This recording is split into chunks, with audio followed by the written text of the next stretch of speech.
Somewhere, a young man with red hair was in a critical, near-death state. He silently told himself, "What a beautiful dream. So beautiful that I want to destroy it, swallow it whole, and flatten it." Unfortunately, before he could finish his sentence, a young man with blonde hair stared at him and calmly said, "Finally, I've defeated him." A tragic ending, very fitting for the most cruel villain. After saying that, he turned his back and left. It turned out this was the ending of a novel story.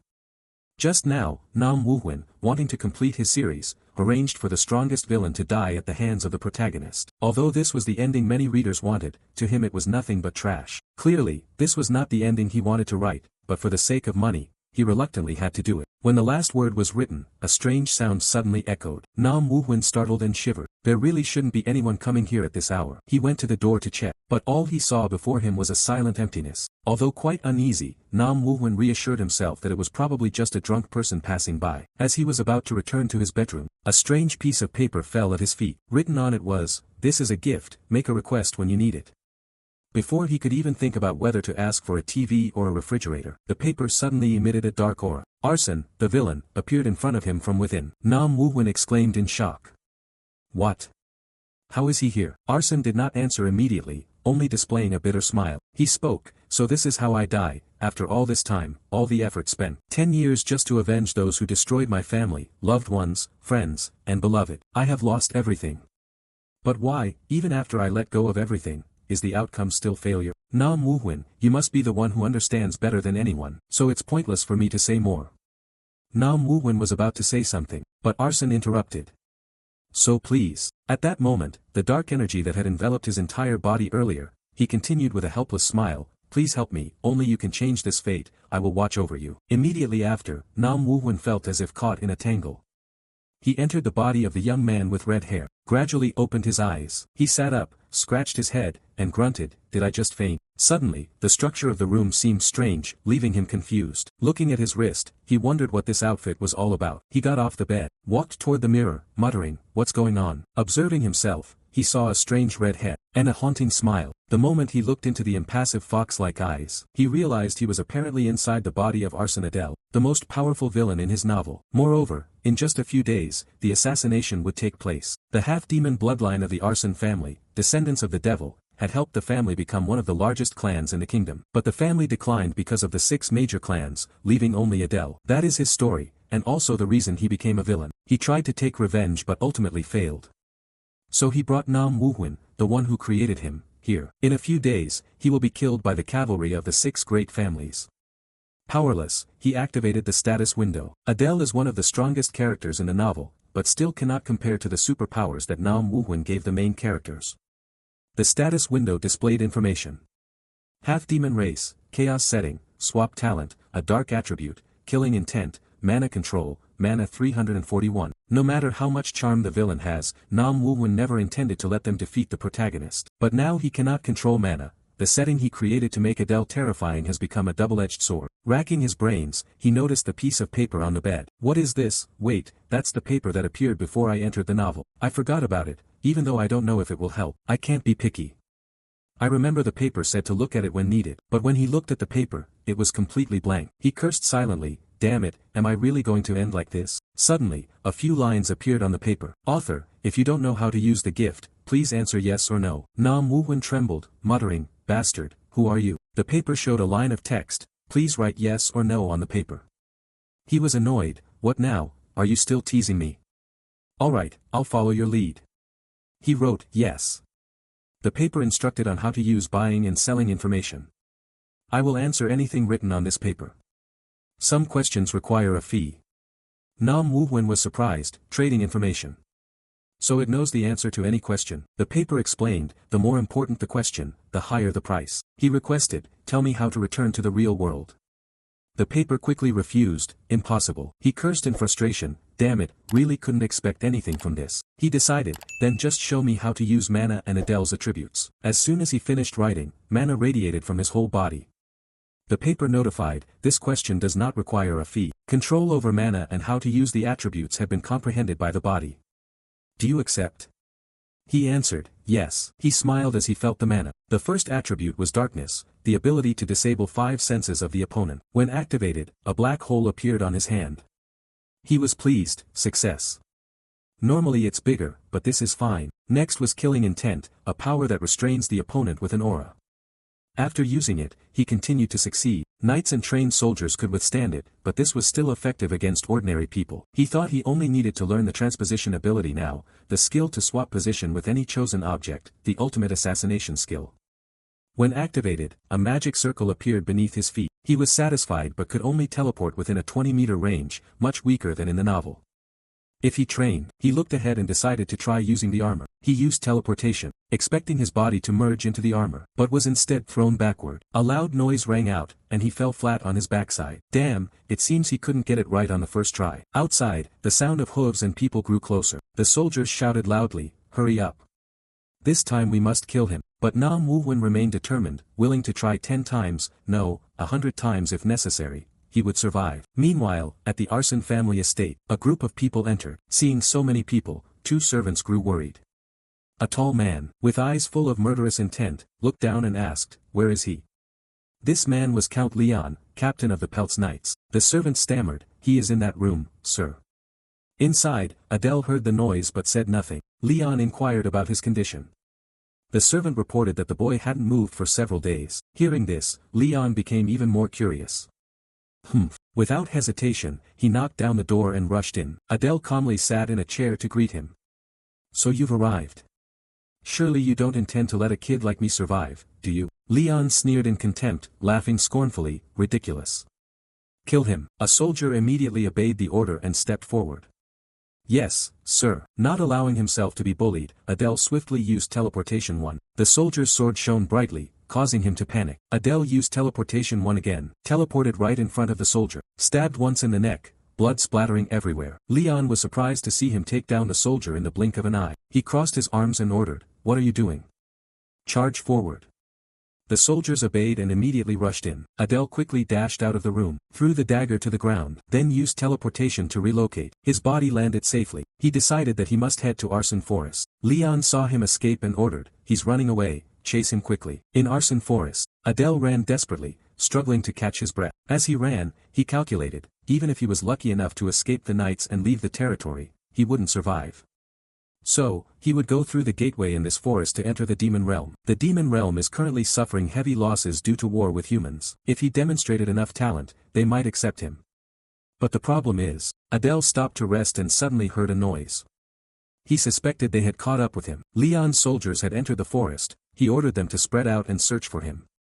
Adele hid behind a tree observing, but he didn't know exactly where the gateway was, although he was sure it was nearby. While walking, he unfortunately stepped on a branch, making a noise, and instantly grew anxious. Leon's hearing was sharp as a dog's. Upon hearing the noise, he unleashed his power, devastating the forest. He bellowed fiercely with murderous intent, "You slippery bastard, so you're hiding here." But Adele had already used his ability to escape. He still had 1 or 2 teleportation uses left. He had to find the gateway quickly. "Damn it, there has to be a way." He wrote on the paper, telling me the exact location of the gate to the demon world in Arson Forest.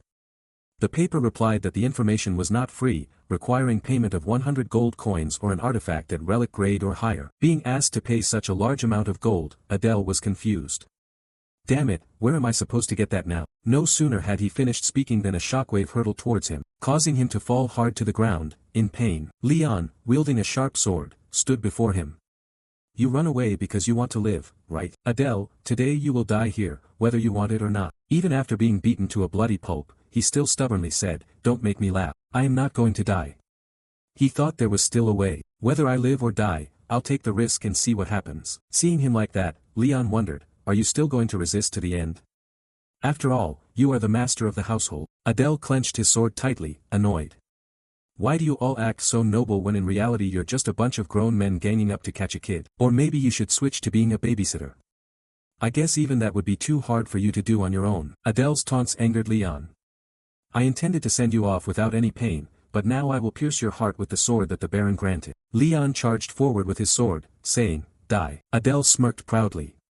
"Now is the time." As Leon thrust his sword, Adele quickly opened the paper to block it. Words appeared on the paper, "Thank you for your payment," which was assessed as just enough, exceeding the requested amount, guiding you to the gate to the demon world in the forest. Adele smiled smugly, which made Leon confused. What? Beside him, a door appeared. Adele immediately used permutation 1, rushing toward the gate. Leon was startled, shouted loudly, and stopped. But Adele was determined to run forward, thinking about that freakish bastard. He couldn't believe he chased him all the way here. Seeing the door, he was overjoyed. He had found it. Leon quickly broke off a branch, resolute. I won't let you go anywhere. The branch flew straight toward Adele. Just as it was about to touch him, he was about to vanish. Adele smiled and said to Leon, see you next time. Before leaving, he even greeted Leon in a special way that made him furious. Damn it, he had already arrived in the demon world. After arriving in the demon world, Adele chewed on jerky while wondering how much time had passed. Since waking up after passing through the gate, I have been in a dungeon. This is an artificial dungeon created by someone, a secret place for researching demonic arts. He was puzzled as to why there was jerky and a stone bed in a place like this. Was it created by the treasure guardian? Not to mention there was a red barrier blocking attacks from the front and a stone guardian as well. I don't know if the high-level clan created this place, but it's full of strange aspects. Just looking at that guardian is terrifying.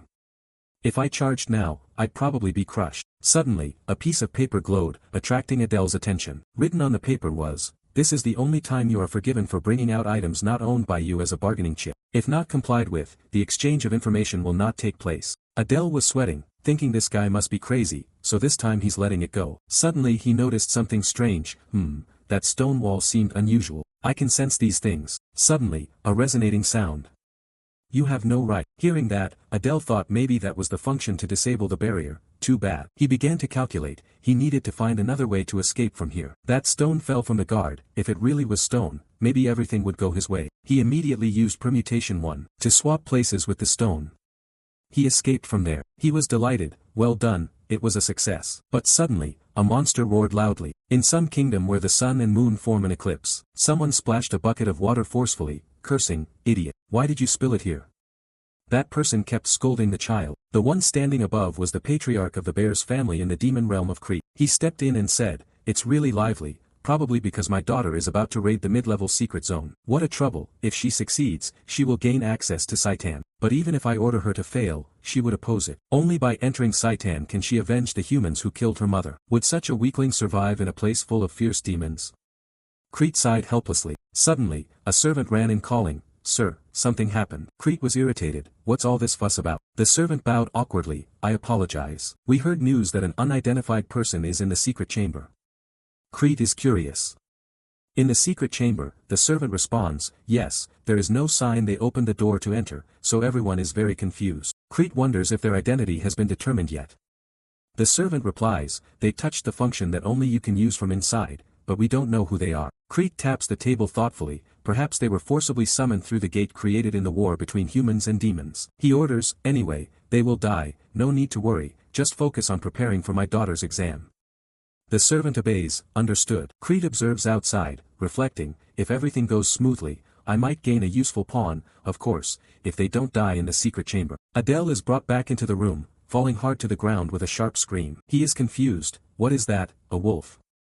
Almost dead, the wolf continuously attacks the door, making him anxious. So even when the barrier disappears, going outside still causes trouble. Suddenly he notices, wait, isn't it also made of stone? He decides, alright, let's try. Adele quickly uses swap 1 to interchange positions with the wolf. He happily succeeds. The wolf panics and howls inside the room, trying to escape. Adele runs off, thinking it would die if it did so. Now I just need to find a way out. Running, he suddenly stops. A praying mantis appears in front of him. Perhaps this isn't good. Each stage has its mission, and this one is even more dangerous than the wolf. He smirked smugly, just as we predicted, they are merely mindless creatures. This is feasible as long as there is a permutation 1. He dashed forward quickly, then stopped in front of the last door. A sound rang out, welcoming you to the final destination. Adele was confused, what, you welcome an intruder? What the heck, it seems this is the boss's room. Is anyone inside? Inside was another monster, a Death Knight. Adele swallowed nervously, judging by its strength, it seemed equivalent to a Death Knight elite. The Death Knight spoke, expressing respect that you have come here. Adele immediately used permutation 1. Right after the knight finished speaking, he teleported the knight outside. Adele greedily advanced. A treasure chest, bigger than I thought. There was also a decorative item carved with a black dragon. Suddenly he realized, wait, the black dragon decoration. I've seen it somewhere before.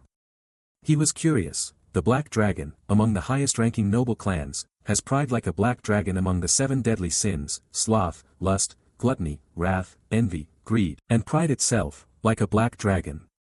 Bears, the 7th deadly sin, pride. Thinking of that, he grit his teeth and cursed, damn it, if he catches me, I'm dead for sure. Without hesitation, Adele opened the chest. At this point, he would empty it and run. There had to be something useful to escape this place. As soon as he opened it, a demonic aura flooded out, clinging tightly to his face. It forced its way into his stomach. Adele writhed in pain, clutching his stomach as he vomited everything out, then screamed in pain. His head seemed about to explode, blood splattering everywhere. At this moment, something disgusting lay on the ground. Adele trembled, breathing heavily, confused. How long had he been unconscious, and was his left eye bulging out? He examined his eye through the sword blade and recognized the black eye. Could it be that the liquid splashed on him earlier was a status board appearing, half-demon race, chaotic attribute, genius with 1 permutation, interesting traits, absorbing several characteristics, focused absorption of killing intent, darkness, mana control, proud eye, mana 341, his dynamic vision soared to an extreme level, activating after defeating an enemy. Having gained a new ability, Adele was proud. With this, he would never lose to the weak again.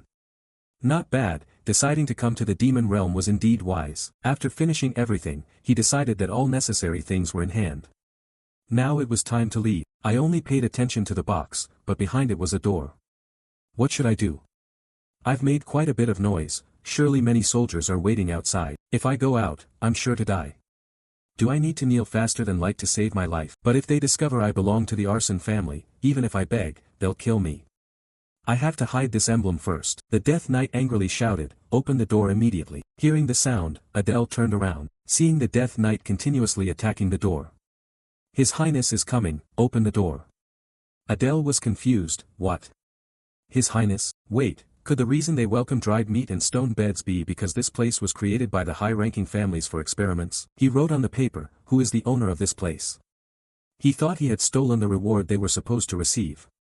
They would tear him to pieces right there. He asked, tell me who is closest to me. The paper replied, that information has a price, payable with an item worth 100 gold coins or a relic-grade treasure or higher. Adele wondered, what price could he pay? He decided, mana, I will pay with 100 of my maximum mana points. He thought it would be difficult, but after surviving he could recover. The paper accepted, judging it fair, I will take 100 mana from you, offer. The person closest to you is Renee, the youngest daughter of Crete Bears, head of the Bears family. At that moment Renee entered, causing Adele to worry, damn it, my life is over. According to what he knew, this territory was created by the Bears family to train their youngest daughter. The proud title was definitely her reward for completing the territory. Renee, who holds enough power in the Bears family, can cut through the guards like slicing butter and is now standing in front of him. Renee swiftly beheaded a Death Knight, then looked over at him, making him break out in a cold sweat. Alright, I can do this. He promised himself. Renee aimed her gaze at him, and asked irritably, who are you? Adele quickly knelt respectfully, congratulating Miss Renee on completing the final territory. She had also become worthy. Renee said irritably, explain yourself. Adele was sweating as he explained that the master had ordered me to be her bodyguard. He thought our eyes met, but she seemed unaware of Kyo-nan. Renee asked suspiciously, you? Adele replied cheerfully, yes, even though I look like this, my skills aren't bad at all. He was determined to use her to escape from here. Renee laughed and snorted.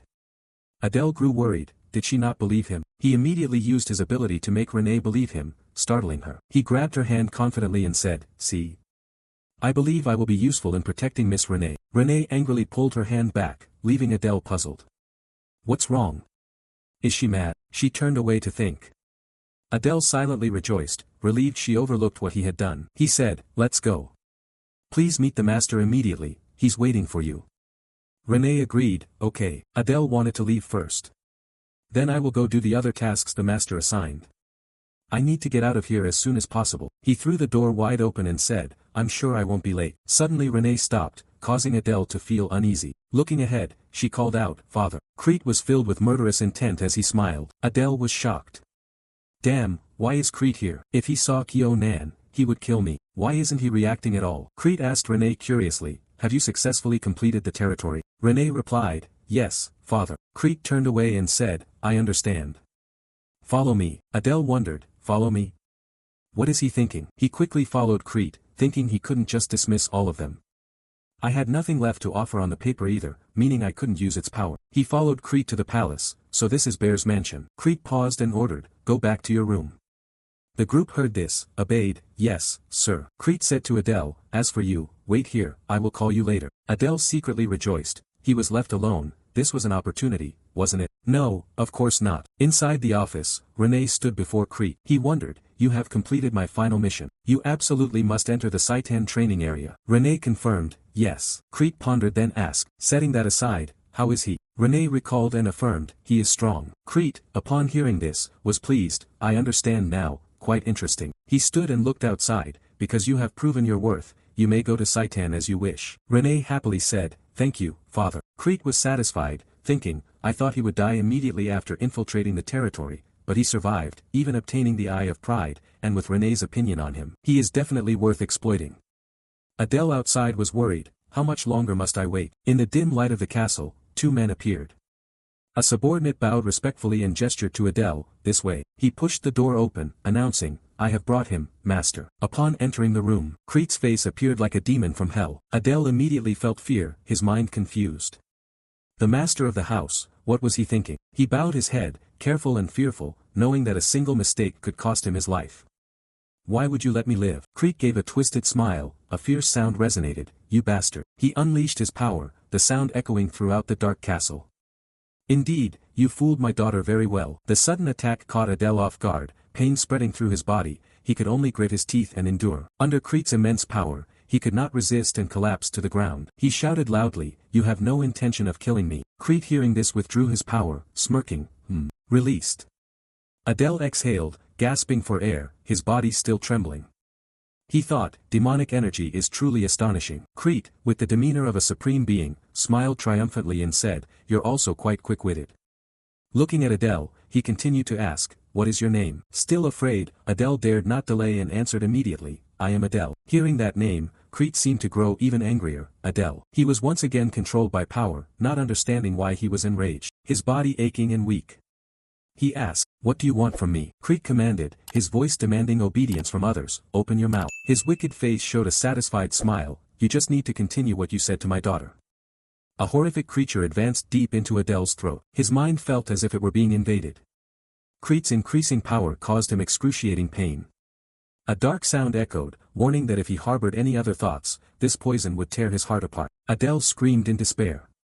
Crete turned his back and walked away, saying, I will prepare lodging for you, wait until I call. Crete seemed indifferent to Adele's weak writhing on the ground, but perhaps had been successfully threatened. He was spared by him. Crete spoke sharply, go, leave. Adele gasped, unable to believe what had just happened. Damn it, what was going on inside that dark castle? He was led to a room. A subordinate calmly said, from now on, you will stay here. Adele stood in the vast space of the room, pondering why he had appeared here. He had become dependent on this family due to Crete's will. The subordinate bowed farewell, saying, please rest comfortably. Adele remained confused by his reprieve. Living in such a comfortable place, the fact that he let me live was already something I was grateful for, but I felt completely exploited. He sat down on the bed, satisfied with his achievement. Well, I have gained partial recognition from Crete, this could really be a good situation. But above all, that creature still lay deep within his body. Adele clutched his chest, feeling the life of the foreign object. He was determined, I must eliminate this. He thought firmly, it has to succeed. After using his strength to push the foreign object out of his body, he shouted joyfully, it worked. Just as I thought, it is an inanimate object. Looking at the creature still asleep, unaware of the world, I think if I kill it, he will realize immediately. So what should I do now? Adele was startled when he saw it open its eyes. He gradually realized it woke up because the mana provided from my body had been cut off. Immediately, he dropped a drop of his own blood to it, eat this. While it was high from the mana supply, he said helplessly, so I have no choice but to soothe it this way. He urged, go back to sleep quickly. Adele wearily collapsed onto the soft bed, sighed, at last, I can relax. He wondered how much the trap on his neck had been removed already. He was about to faint. The status window appeared. Half-demon race, chaotic attribute, transposition talent rank 1 upgraded to rank 2, traits, partial interest input, trait of focused interest, dark murderous aura, mana control, proud eye, mana 341, reduced to 241. Looking at the numbers, Adele carefully observed, I should check first. After finishing, he was satisfied, transposition from rank 1 to 2 already, but the mana amount is the real problem. Compared to the main characters, it's just a grain of sand in the desert. How to increase mana? After thinking hard, he found a way. Ah, right, there's that method. Renee appeared with a cold, gloomy, soulless expression, I don't like this. Adele confusedly asked again, yes. He thought helplessly, it had been 3 days since he was assigned as Renee's bodyguard. He followed behind watching, she always had such cold reactions. Looking at her back, he was thoughtful. When she was young, she had a bright personality, but after losing her mother to humans, she changed. As the author, I feel guilty. From afar, a man shouted loudly, Renee, Adele, the head of the family is calling both of you. Adele was startled, probably still haunted by the previous incident. Answering the call, he and Renee went before Crete. He realized the family head was surely calling them about Renee entering Saitan. Although Renee had hopes after successfully infiltrating the territory, Crete did not permit it. He explained patiently that Saitan was not an easy place. With her abilities, she would die after a while without being able to properly avenge her mother. The terrifying energy emanating from Renee frightened Adele, who regretted being there. Crete continued, however, if she brought him as a bodyguard, he would allow her to enter. Both were shocked, unable to believe what they had just heard. Renee shook her head in refusal, no.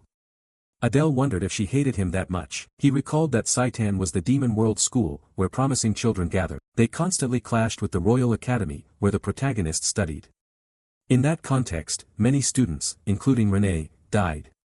It was the worst place, where death was like a ticking time bomb. Seeing Renee's resolute expression, Adele wondered why she insisted on going to such a place. But he dismissed his initial thought, replacing it with a decisive one, no, that was the best place to gather forces. I know most major events happen between the Royal Academy and Saitan. A daring thought flashed through his mind.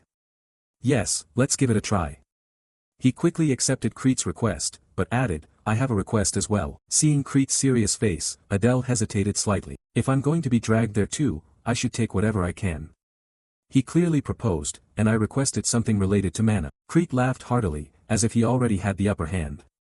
Oh ho, I thought you would ask me to get rid of that. Adele trembled, afraid that the secret about the poison bug would be discovered. Fortunately, Crete hadn't realized the poison bug was no longer in him. Renee looked at him with a suspicious gaze. Crete immediately agreed.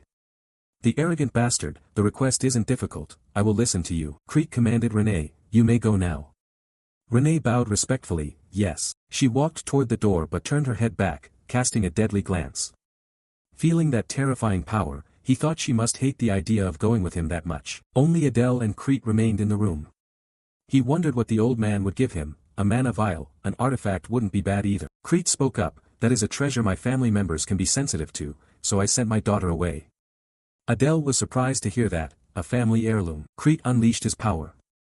I know your mana is very low, and you will die instead of my daughter, so this much I can do for you. He emitted a strange, eerie sound, approached, and said, I will teach you the mana cultivation technique of the bear's family. Adele was surprised to learn the secret of this family, the mana cultivation technique. Crete's voice echoed throughout the room, O demon god, please grant this servant clarity amidst the chaotic flow. Please grant us just challenges and do not let thousands of demons starve, but do not put us to the test. If you do, your name will be glorified. Adele, overwhelmed by the power controlling his reason, knelt respectfully before Crete. He looked at him and said with satisfaction, an ordinary person would lose their mind after hearing the incantation, you truly are an interesting one. With this cultivation technique, the demon god will directly grant you demons, so you will achieve what you desire. Adele struggled to resist and thought confusedly, demon god. Crete continued, however, it seems your family is connected to the 7 deadly sins. Adele, embarrassed, replied, sorry. Crete smiled strangely, curling his lip in contempt, however, now I have sowed poison into you, even if you are a deadly serpent, it doesn't matter. Hearing this, Adele looked dazed. The information I wrote, the family connected to the 7 deadly sins. I don't remember setting that up. Crete spoke, now you may leave. Adele replied, yes. In the wonderful atmosphere of the forest, he sat down to cultivate. He decided he would practice here because his mana might get out of control. He adapted to the dark power boiling inside his body. O demon god, I gradually realize that once I accept the demon god's magic, I will no longer be able to use human magic. I have no other choice either. From somewhere, a deadly sound echoed, you are a mongrel. Adele was bewildered and surprised at what appeared before his eyes. Stammering, don't tell me that creature is alive. It said, I don't think you carry the blood of that child. It seems you bear the blood of a filthy traitor. Adele was startled by the immense energy. He looked at it and asked, are you the demon god? The voice in the space answered, yes, it seems the world calls me the arrogant god. Adele asked, apparently certain of the answer, do you intend to kill me? The creature explained, if I wanted to kill you, you would have died the moment you opened your mouth. For some reason, I do not want to kill you. You seem to be consumed by the same sin as I am. I feel a strange sympathy for you. I will grant you a mark. You, who walk the same path as I. This mark proves that you can use my power, the proud traitor. Make sure you do not let pride cloud your judgment. Adele raised his hand, sensing the power being absorbed, his mind confused. I have borrowed the power of a demon god. It seems I have gained 3 extra lives thanks to this mark. But the mark was a tattoo, soon my entire body would be covered in tattoos. He did not know that behind the tree, someone had witnessed it all. Sensing someone was watching, he turned around, and saw Renee's figure. He feared and wondered why she was here. Was she eavesdropping on them? Renee suddenly called out, "Black Priest." Adele was surprised and thought, what? A month has passed since he received the mark from the demon god. He looked at the data board, half-demon race, chaotic attribute, second-level permutation talent. Characteristics, interest absorption level few, focus interest trait, dark killing aura, mana control, arrogance I. Mana 3,411,035. Adele was delighted and satisfied. After training 100 points, his mana had tripled in a short time, perhaps thanks to the interest and focus traits. In a few years, he might surpass even the heirs of the 6 great families in the human world. With his current strength, he could conquer even the hidden area. Looking at Renee, he thought helplessly. But first, why was she training in front of his house instead of the training area? He called out to attract her attention, "Excuse me, young lady." Renee bowed respectfully, yes. He thought it was good that she no longer avoided him, but suspected she misunderstood him as a priest. In this world, only black priests can communicate with demon gods. It was better that she didn't hear what he said to the demon god. But if Renee treated him as a superior, bad rumors would spread within the family. He spoke, "Young lady." She replied immediately, "Yes." Adele calmly expressed, "Young lady, I don't know what you are thinking, but I ask you to treat me as before." Renee replied hesitantly, "But," he continued, "I am only following the family master's orders to protect you, so please treat me comfortably." She hesitated, then turned to give the order, "Bring me some water." Adele was surprised, "Huh?" Renee paused. "You tell me to treat you comfortably, I'm tired and thirsty after training." He thought he had achieved his goal, but something felt off. Just as expected from a proud family, she changed her attitude quickly. Renee urged loudly, "Hurry up." He answered, "Yes." Adele helplessly accepted, perhaps he had to do whatever she asked. Standing beside Renee, holding a sharp sword, he thought he needed to quickly conquer that territory, but Renee wouldn't let him be. "I hardly have any time left, I must act before the protagonist crosses into the demon realm ahead of me. I need that treasure to survive in Saitan." He called out, "Young lady," then calmly asked, "How is your preparation for entering Saitan going?" Renee was surprised. "Why do you suddenly ask that?" He explained so she wouldn't be suspicious, since she would face all kinds of evil people there. "I ask out of concern for you."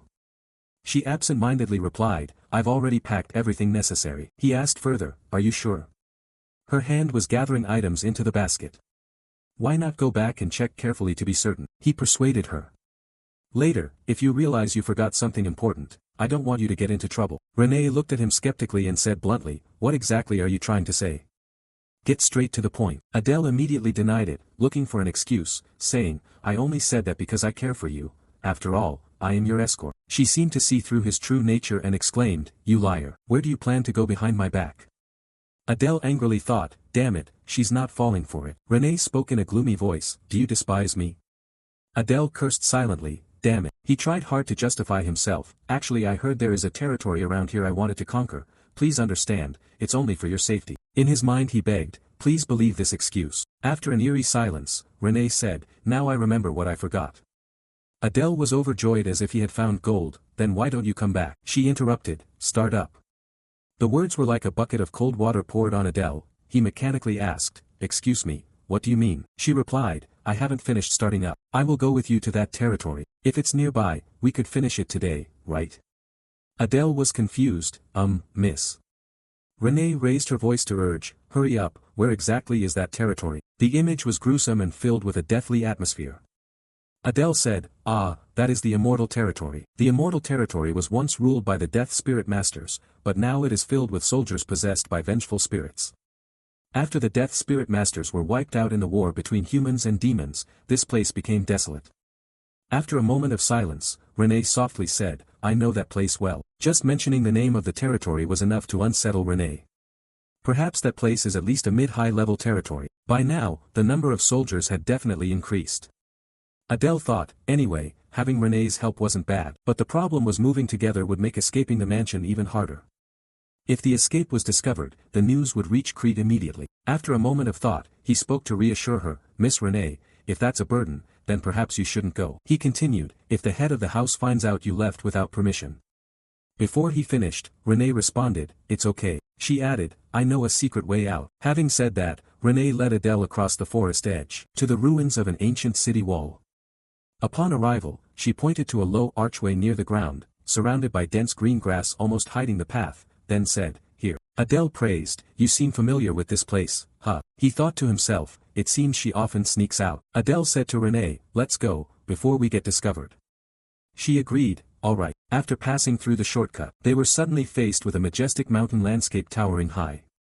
Below was barren ground with stones, an eerie cold gloom enveloped the entire scene. After looking around for a moment, he asked, Miss, how much farther do we have to go? Renee did not answer immediately, turning back to look at him with a cold, inscrutable expression. Seeing this, he quickly explained, I have no reason to leave the grounds, so I'm not very familiar with the surrounding terrain. At this moment, Renee finally replied, we're almost there, just need to get past that part. After a long while of silently crossing mountains and hills, Adele hesitantly broke the silence, I guess we're nearly there. Renee kept a cold attitude, answered tersely, yeah. Finally, the two arrived at the territory. Adele said, it seems we have reached the place. The scene outside the territory was indescribably desolate, shattered ruins scattered everywhere, and the ground barren without a single plant growing. Witnessing the desolation, Renee couldn't help but be furious, damn it, that son of Cerberus. Adele thought to himself, she probably means bastard. I must hide from Renee that I belong to the arson bloodline at all costs. He continued pondering, only he knew the way into the territory. After some inspection, he said to Renee, I think we can enter by digging here. She immediately replied, okay. Beneath the largest stone statue were decayed soldiers guarding the land. After digging, the hatch leading to the immortal territory was revealed, inscribed above with intricate ancient symbols and patterns. Adele confidently determined it was the entrance. Adele took the initiative, I'll lead the way.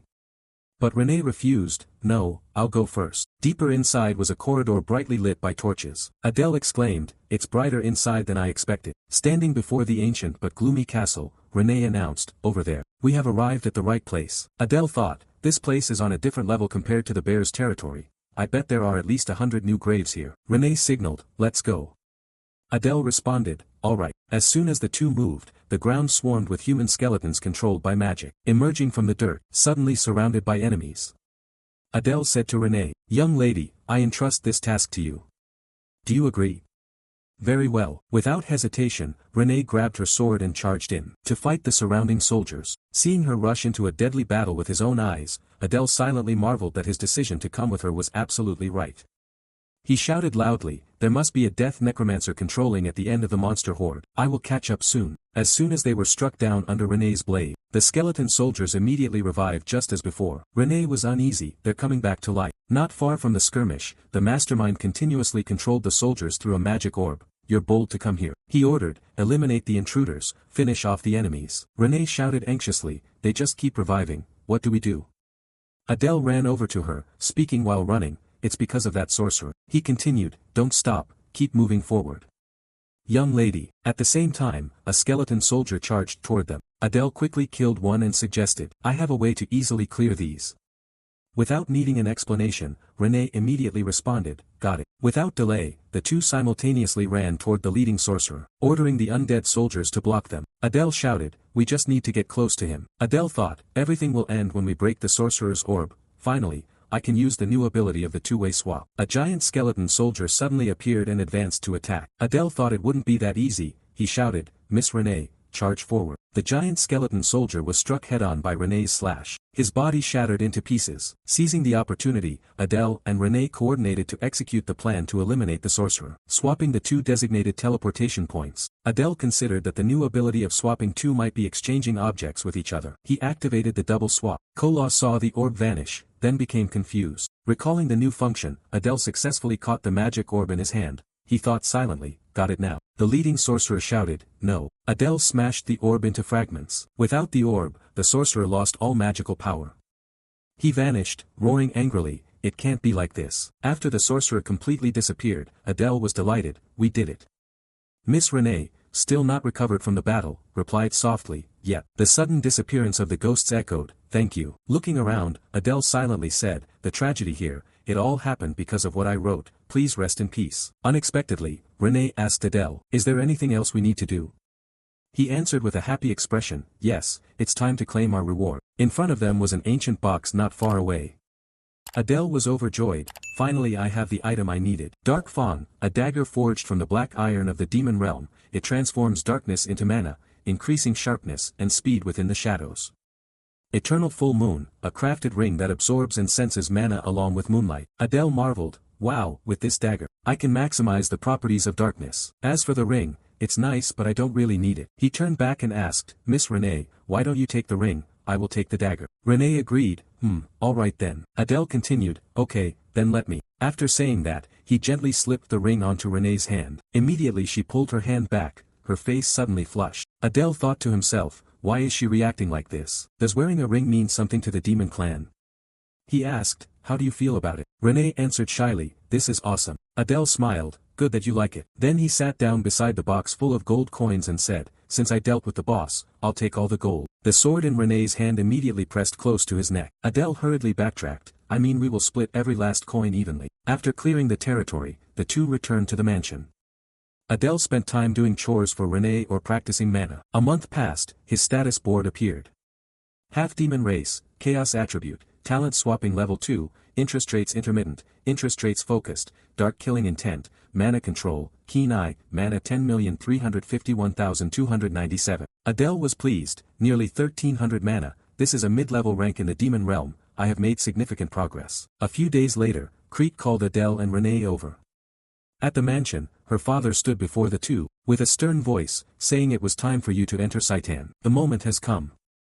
He continued, today you two will go to the capital to enroll in the academy. Crete asked, have you finished preparing?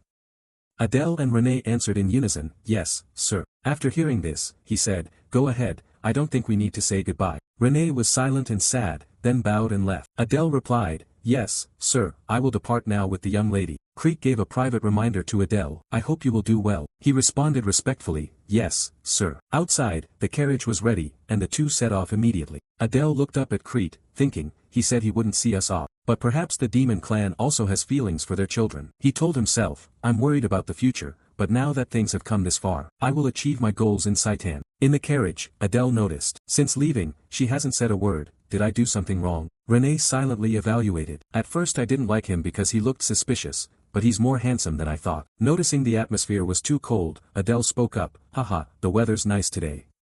Renee continued to think that his actions and words lacked weight, and in terms of strength, he was still far from the required level. He really is a rare talent. She reassured herself, how foolish. I saw him talking to the demon god, so why doubt him? Adele wondered silently, why is she staring at me so intently, did I mess things up? Renee's eyes never left the ring, awkwardly looking away as she thought. The eternal vow, that is the meaning when someone of the opposite sex puts a ring on someone's finger in the demon world. He did that without saying much. What oath did he make? I'm really curious. Adele spoke up, Miss, we will arrive in an hour, earlier than expected. Renee looked at him then turned away immediately. Alright. Adele pressed, Miss, did I do something wrong? Renee replied, I want to sleep a bit. He answered, yes. Finally, they arrived. Adele looked around, thinking to himself, so this is the capital of the demon world. It doesn't look much different from the human world, with a medieval style. However, there are some differences like some people having horns and other physical traits. He noticed an elite demon, who had a tattoo on his neck, just like him. Seeing Adele distracted, Renee reminded him, what are you waiting for? Hurry up. Adele was embarrassed, yes, miss. He asked, so where are we going now?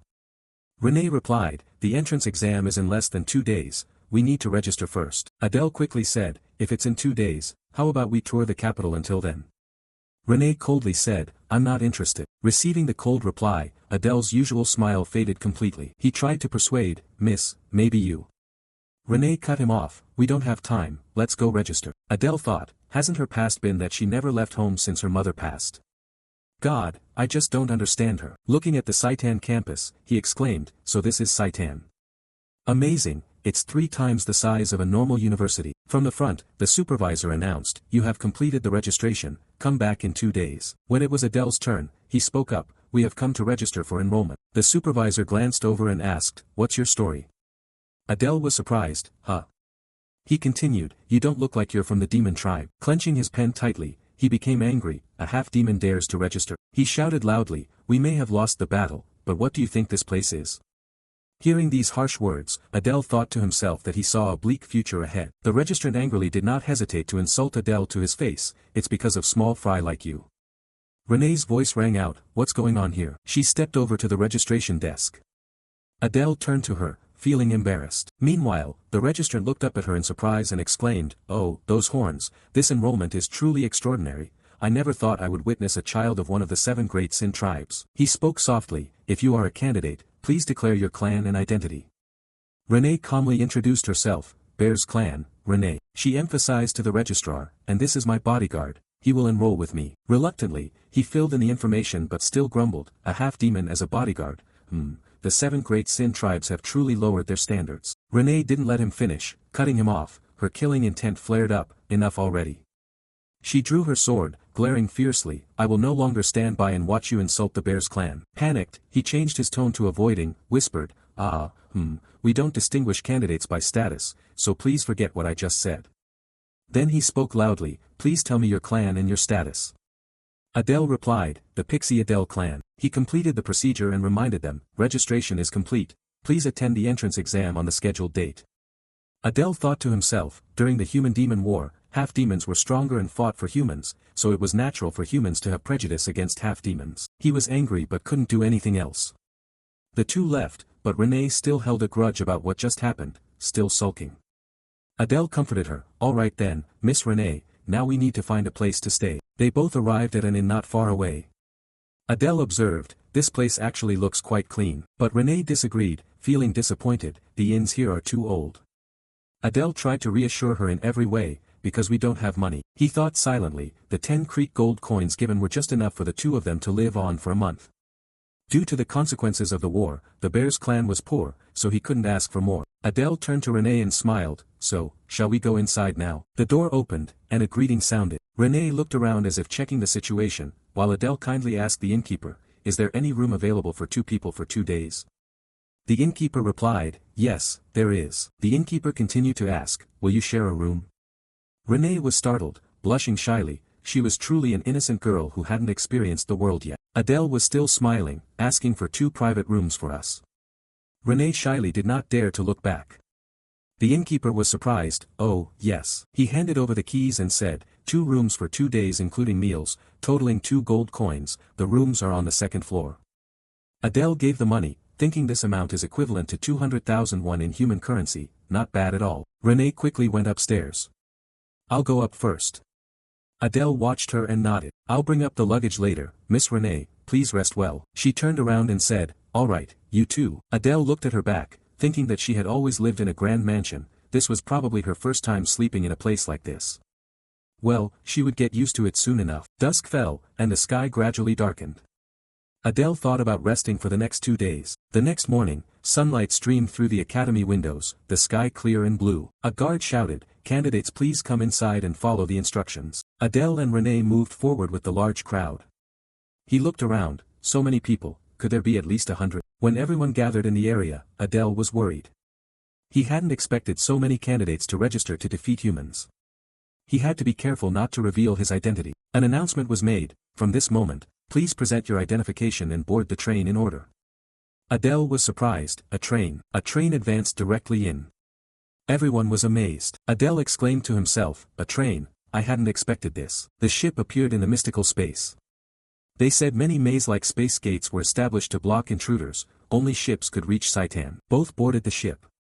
Adele exclaimed, not expecting that the huge fortress we saw from outside was only a part of it, this place was so vast. The ship's speed was terrifyingly fast, both held tightly to their seats.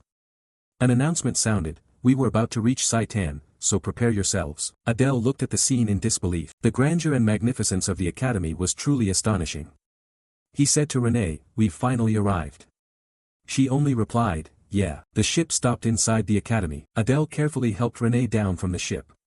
An announcement immediately rang out, instructing the candidates to follow the guidance and enter the hall where the exam would be held. Everyone quickly passed through a large door. Standing under the great hall, Adele looked up. Wow, it was so big, the feeling was overwhelming. He observed the crowd, most were young demons. He wondered if there were any other heirs of the 7 great Sin clans here. Suddenly, 3 people in strange attire appeared. A man with purple hair carrying a large sword at his waist looked fierce. Everyone only dared to glance at them. Adele thought they were not students but probably instructors judging from their outfits. He smiled silently, thinking that if he made a good impression on them, life here would be easier. Suddenly, Renee said, "Time's up," leaving Adele bewildered. The large door that had just opened slammed shut. Everyone was horrified, the light gradually dimmed, and all looked upward. Adele was sweating, clearly thinking that it was daytime, wondering what kind of magical effect this was, and how the exam would proceed. A sinister voice echoed in the silence. No one moved. Above the tall hall, a figure was illuminated by light, eyes blazing red, a long symbol wrapped around the neck and trailing to the face. That person looked down with contempt, greeting the fools of Saitan. He threatened, "Let's see, are there many eager to die this year?" Everyone trembled. Adele trembled too, thinking it was unbelievable that just that voice carried such immense pressure. He laughed wickedly as a strong light surrounded him. Enough small talk. He shouted, "Begin the entrance exam immediately." Brilliant blue light dazzled as a surge of power poured into the hall. Everyone rocked anxiously. Adele called out, "Miss Renee." She focused on maintaining her balance and said, "Focus on the exam." This was no ordinary light. Some people clutching their throats writhed, unable to breathe, collapsing. Adele gritted his teeth and endured. Two people in strange clothes who had been observing earlier were unsurprised to see the students screaming. The short-haired person laughed, "The headmaster has such a bizarre sense of taste, don't you think?" The purple-haired man replied, "Well, no matter the talent, if the spirit is weak, it's useless." The one generating the light was Headmaster Lucian, personally overseeing the first stage of the exam, a mental endurance test designed to check if candidates could withstand torture and keep secrets if captured by humans. The man with purple hair observed. 5 minutes passed, and almost no one could stand firm. The short-haired man said, "Aside from those 8 people, everyone else had collapsed. I had high expectations because there were many candidates." But the purple-haired man focused on saying it was 40%, they lasted over 5 minutes, longer than last time, which was a relief. They paid attention to those who were unaffected. The man sighed, saying he heard that this time there was an heir to the 7 great clan crimes. It seems the rumors were true. The purple-haired man suddenly realized, looking at Adele trembling, barely able to stand. Who was that kid? He didn't look like the heir to the 7 great clan crimes. The short-haired man laughed, "That's right, yet he stayed conscious for nearly 10 minutes. The short-haired man remarked, "But surely he wouldn't last much longer." Adele was about to collapse on his knees. Suddenly, the purple-haired man felt something strange. Wait, something was wrong. Terrifying black streams of power erupted from Adele. The 2 teachers were also astonished by this situation. Principal Lucian also looked toward Adele in surprise. Too dangerous, another figure emerged within him. The purple-haired man hurriedly drew his sword without hesitation. "We must kill him right here." He didn't look special at all. The purple-haired man looked at Adele, who was still gasping. But suddenly the aura around him changed, catching him off guard. What was that?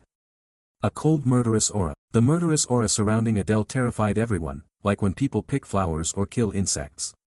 It was not the primal killing intent of a beast, but the kind of deadly aura belonging to the most ruthless assassins. Suddenly, all the lecturer's attention focused on him. The purple-haired man's body reacted before he realized it, drawing his sword. Principal Lucian glanced at him, seemingly sensing his intention, looking somewhat worried. The purple-haired man silently thought, "Damn it, I find myself anxious again when confronting a new recruit." The short-haired person beside him turned around, only giving a knowing smile. The new trainees were almost collapsing on the floor. Adele trembled, still trying to stand firm, his mind about to break. "I'm about to lose my sanity, I have to find a way to endure." He gritted his teeth thinking, "Wait, what if I use my own killing intent? Maybe it's enough to counter her aura." Knowing he was about to collapse, Adele took a risk, thinking he had no other choice left. He shouted, his eyes gradually turning red, the killing intent around him shifting to a blazing red. Principal Lucian looked toward Adele and said, "You're holding up quite well, shall I increase the intensity a bit?" A sinister figure invaded, just a little more. Adele's red killing intent spread, resisting the invasion from the principal's aura. Lucian was somewhat surprised. Adele panted heavily, seeming to regain strength. Able to stand straight now, feeling comfortable and much better. He hurriedly turned to Renee, "Right, how was Renee doing?" She seemed hardly affected, still standing still. He thought, "She's holding up well, truly deserving the reputation." Observing the others who remained standing, he realized the heirs of the 7 deadly sins were also holding up well. The man with golden eyes, the heir of envy, Baltan. The girl with 2 horns on her forehead, the heir of lust, Prone. The green-eyed guy, the heir of gluttony, Samuel. The mysterious man, the heir of laziness, Aaron. The muscular man, the heir of faith, Gu War. Looking at Renee's back, Adele thought, the 6 of them, including Renee, were characters constructed with genuine emotions. But fate had them all killed by the main character group. He frowned, suddenly recognizing a familiar figure, long white hair. The girl with red eyes and a brown thorny crown. Adele was stunned, unable to mistake her for anyone else. The girl with blazing red eyes, unaffected by the principal's power, is the future demon realm's worst villain, the Demon King, heir of wrath, Diana. An announcement sounded. All right, the first round of the competition is over. Adele focused his thoughts. The Demon King always comes from the Wrath clan, so there's no reason for her to appear here. The successor to the Demon King arriving at Saitan as a candidate means something I don't know must have happened. Someone shouted, drawing Adele's attention. I failed. No way. The purple-haired man stood with his arms crossed. While the trainees protested, what kind of exam is this? Don't even think about touching me. Do you know who my father is? A large hand grabbed that person's face tightly. The purple-haired man glared. I don't care what your father does, understand? The other guy trembled. The man released his grip and bluntly said, don't make me say it again. That person fell and sat on the ground. The man declared clearly that those who cannot last 5 minutes in the first test are not needed here. Failures are eliminated. An announcement sounded, and the gates closed. Adele smiled with relief. Saitan was indeed ruthless, but luckily he had passed. He turned to look at the principal, thinking that the girl must be Principal Saitan. I knew it, I've seen her somewhere before. He judged that, despite her cute appearance, she was one of the strongest in the demon world. Lucian, Principal Saitan. Clenching his sword tightly, he thought that he was fortunate to have passed the first round, but needed to be more cautious as failure could come at any moment. Fewer people would pass the second test. Whispers rose around him. Adele turned to listen and realized she was Renee, the combat genius of the Bears clan, right? Renee stood there as people whispered and glanced back, thinking Renee was indeed famous. An orange-haired guy wearing a proud expression was surrounded by everyone. Adele thought it was understandable since they were heirs of the 7 great Sin clans and had resisted the overwhelming murderous aura of the principal. He teared up, wondering why no one paid attention to him. 2 figures behind looked on judgmentally. Renee approached to ask if he had passed as well. Adele replied, yes, I passed. He thought maybe he should be satisfied for making an impression that he was not an ordinary candidate. Surely the lecturers and the principal would remember him. A purple-haired man shouted, attention. Everyone quickly focused. He spoke loudly, introducing himself. My name is Ares, the lecturer in charge of training you all. Some trainees were sweating, thinking he looked like he was carrying a sashimi knife in his shirt pocket. Ares turned around and congratulated the students for passing the first test of mental strength. It was a test to see if they could stay clear-headed when tortured by humans in the future. The girl who inherited desire crossed her arms and smirked. Ares continued, the 8 contestants who endure until the end will receive bonus points. If you perform well in the second test, you will be admitted to the armory. Adele was overjoyed. The armory, how lucky, thank heaven I made it to the end. But he sensed a murderous aura from the envious stares of everyone else. Ares announced, now I will explain the second test. Renee listened intently. Ares said, in the second test, you will demonstrate your abilities. Specifically, you will show us the talent and weapons to fight against humans. The class you are assigned to may depend on this test. Remember that. Adele thought, he probably means we'll be placed into classes based on our weapons and talents.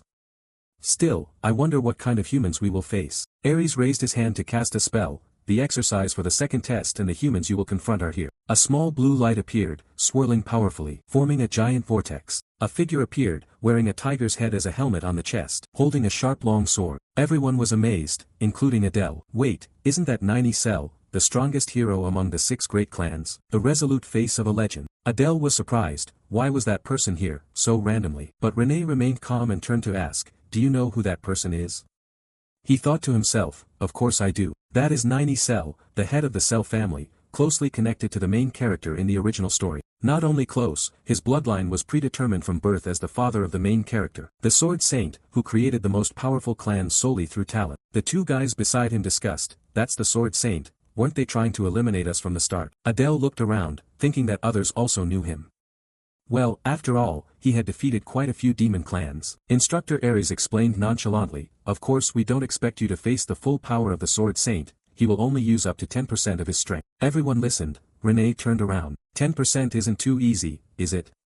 Adele smiled, not at all, even weakened, a monster is still a monster. He looked at the Sword Saint with concern. 10% of his power is enough to destroy an entire city.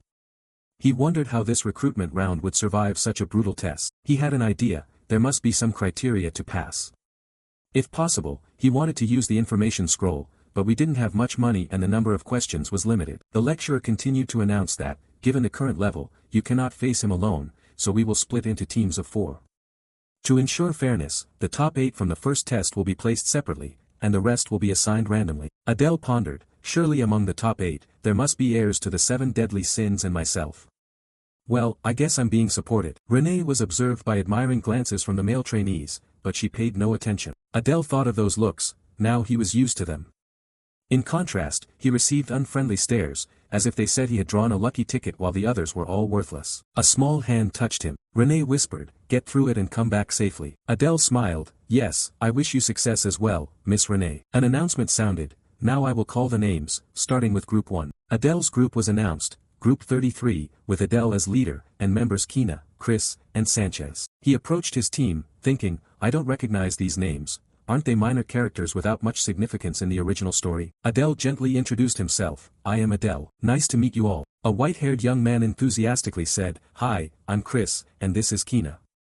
The blonde girl waved, "Hello." The other person looked irritated. Chris introduced him, "And this is Sanchez." Sanchez looked at Adele and jerked his chin, saying, "A half-demon as team leader, what an insult to the family." Adele gritted his teeth in frustration. Even a bunch of nobodies looked down on him and insulted his family.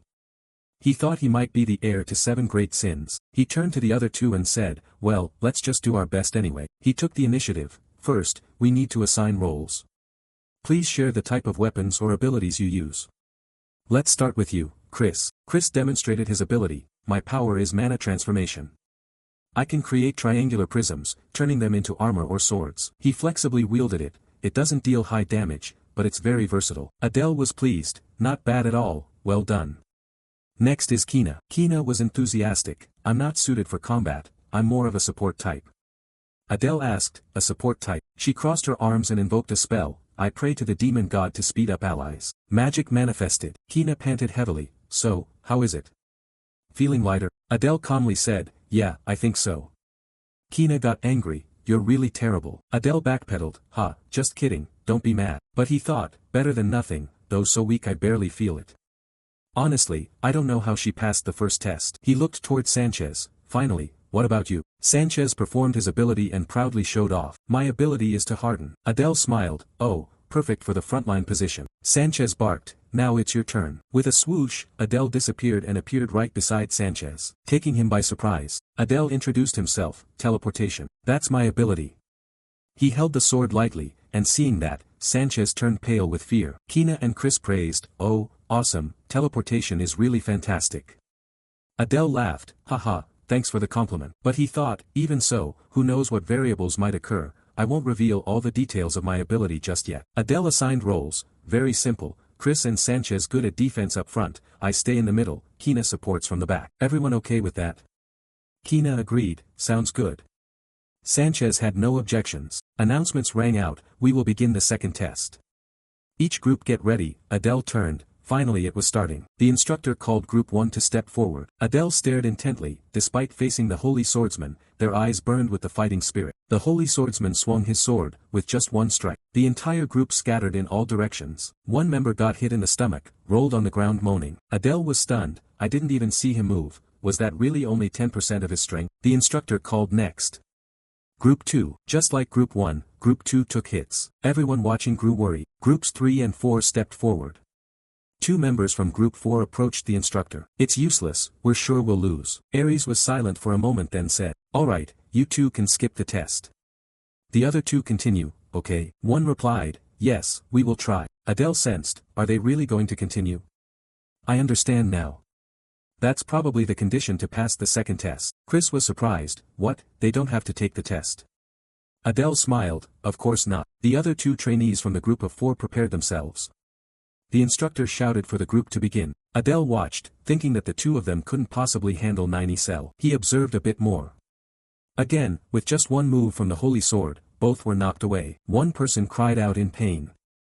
Adele was powerless. If he had truly used sword energy, they would have been cut in half by now. Chris panicked, "Can we really defeat such a monster?" Sanchez was still boastful, "Humph, are you really afraid of an ordinary human?" Adele saw Sanchez smile, but he could hear his legs trembling from here. With just one move from the holy sword, Group 5 was defeated, lying scattered. Group 9 was facing even more intense situations. Group 10 stepped forward and asked to forfeit. Renee watched without emotion. Groups 20 and then 30 were called up. As they stepped forward, Adele thought that by group 30, 5 groups had already given up. Not one group had been able to land an effective hit on the holy sword. The next group formed their formation and focused on fighting, a battle against an invincible opponent, with no allowance to quit midway. One trainee managed to block a strike from the holy sword with his sword. Chris was amazed. Wow, he blocked it. Adele remained silent. As the battles went on, they lasted longer, and their skills were better than those before them. He directed his gaze at the holy sword and said, I see now, that is truly the condition to pass the second test. Sanchez arrogantly shouted, it's almost our turn. Chris replied, yeah, I'm nervous. Adele said, I've figured out how to pass the second test.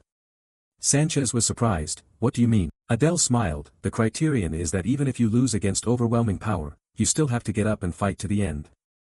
Judging by how the instructors deal with those who give up and the power of the holy sword, I'm sure about this. Sanchez wondered, but, Instructor Aries shouted, next up, Group 33. Adele drew his sword, smiling, let's try to defeat the holy sword, with our power, we can do it. Sanchez hesitated, what? Kina and Chris excitedly said, definitely, let's give it a try, yeah, losing is fine. Adele smiled silently, so what if I'm just a half-demon, with the talent of the strongest villain, I can win. The group took their positions, shouting loudly, come on, let's start. He thought, unlike the protagonist, I don't have much information about 90 Cell because there was no clear record before. Now what should I do? Then he reassured his teammates, don't worry, hold your positions and fight. Chris and Sanchez trusted him, alright. Humph, I know, the holy sword attacked. Adele shouted, he's here. The holy sword lightly swung the blade. Chris's shield immediately shattered. Chris was thrown high into the air by the shockwave of the power. Kina stepped forward, let me handle this, while Adele thought inwardly, I need to reduce the impact when he falls. Adele worriedly called out to Sanchez ahead. Sanchez stayed firm in his position. He replied, I know. The holy sword swung the next strike. Sanchez stood firm to block the blow and said I held steady. He noticed that, just before the second slash, the man had an opening, but thought the opening was too obvious. Instinct told him not to take the risk. He felt, could it be that the man was setting a trap? Did he have AI inside him? The second attack was coming, aimed at the position. Chris tried to deploy a shield, muttering, damn it. Adele felt uneasy. Chris had reached his limit, and Sanchez's hand was starting to crack. Adele stayed calm, just one strike already like this, not good, hold on a bit longer. The holy sword's next blow came. Sanchez began to crack, almost losing his grip. Was it even stronger? Sanchez shouted to Adele, what are you waiting for? At this rate, we'll die. Adele replied, hold on just a bit longer. Sanchez was furious, cursing the crazy bastard. Adele calculated, we're the only team to block the second strike. Was that his plan? The holy sword quietly observed the group. Adele realized something. Meanwhile, Chris, exhausted, collapsed, causing Kina to anxiously shake him and call out, Chris. Adele hurriedly asked, are you okay? He told Chris, who's trembling, I know it's hard but trust me just one more time. Sanchez called out, what are you doing, Adele? He's about to attack. Chris asked, you have a plan, right? Adele nodded, yes. He suddenly transformed into that grotesque form from before, saying, I will definitely thrust my sword into his throat. Chris and Kina were astonished by this face of his. The holy sword prepared to strike. Sanchez shouted, he's coming. Adele stood behind Sanchez and said, this time you have to hold on without Chris's barrier.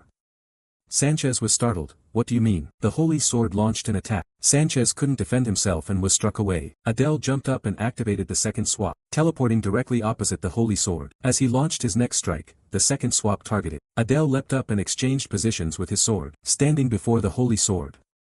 He unleashed a move, die, 90 Cell. Adele charged forward as fast as lightning. Instructor Aries frowned in discomfort, watching intently. Renee unconsciously followed with her gaze. The holy sword's knee rammed straight into Adele's chest. Fortunately, the barrier blocked it. A streak of red blood splattered onto the floor. Adele endured the pain, thinking, this bastard, I have to push myself one more time. He dodged the attack and continued to activate his dark trait. A black vortex enveloped within. Adele thought, without Chris's barrier, I would have exploded by now.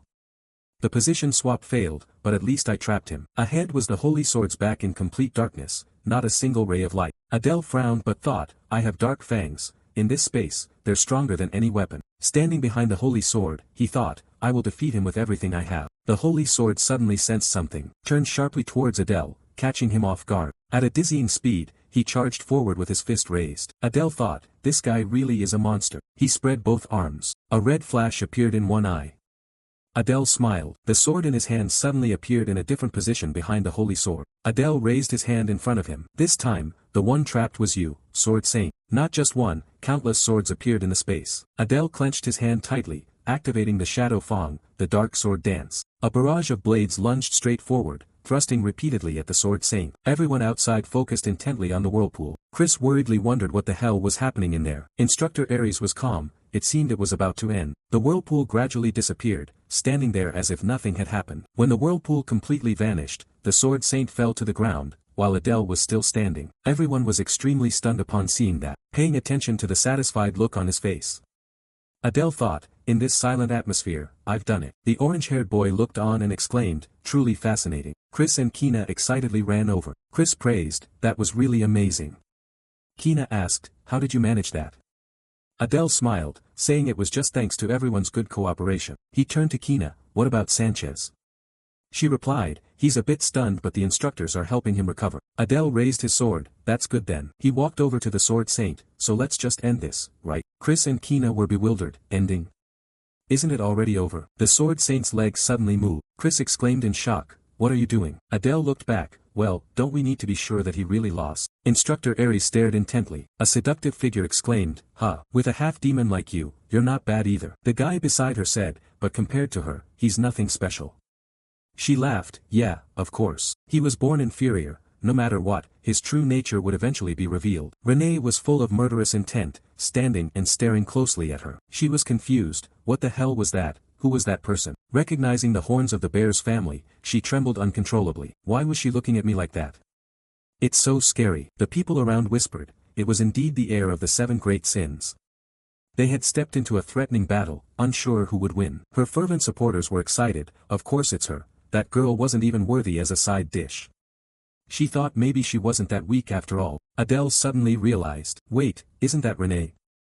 Why was she radiating such murderous energy? Lecturer Aries approached and called Adele. He stepped forward and stared intently. Adele smiled, yes, is there something? Aries said seriously, don't you really know? Adele responded calmly, no, I don't. Aries turned to leave, from now on, I'll be keeping an eye on you. Adele sighed with relief, well, I thought I was going to be praised or something. Looks like I better watch Renee instead. She was about to fight another student.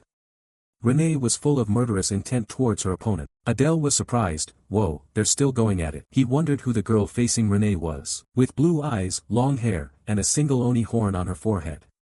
She was a member of the Lust clan, Laurel Prone. But why did she want to fight Renee here? I got so caught up following the human story that I'm clueless about the demon world. Prone suddenly saw Adele watching, and shouted loudly at him, hey, half-demon. Adele was startled, huh? Why did she suddenly call me? Prone shouted loudly, become my slave. Renee, full of murderous intent, charged forward. She flew up, drew the sword from her back, aiming at Prone. Prone frowned at Renee, alarmed. Before she could react, she shouted in fear, are you crazy? Noticing the conflict between the students, Instructor Aries quickly shouted, stop. Renee looked up as Aries declared that all meaningless disputes are strictly forbidden at Saitan. Prone was lucky to block Renee's strike. Aries continued, saying personal grudges must be settled outside. Adele sighed with relief. Fortunately, no major incidents happened before the enrollment ceremony. Renee sheathed her sword and turned to leave, unconcerned.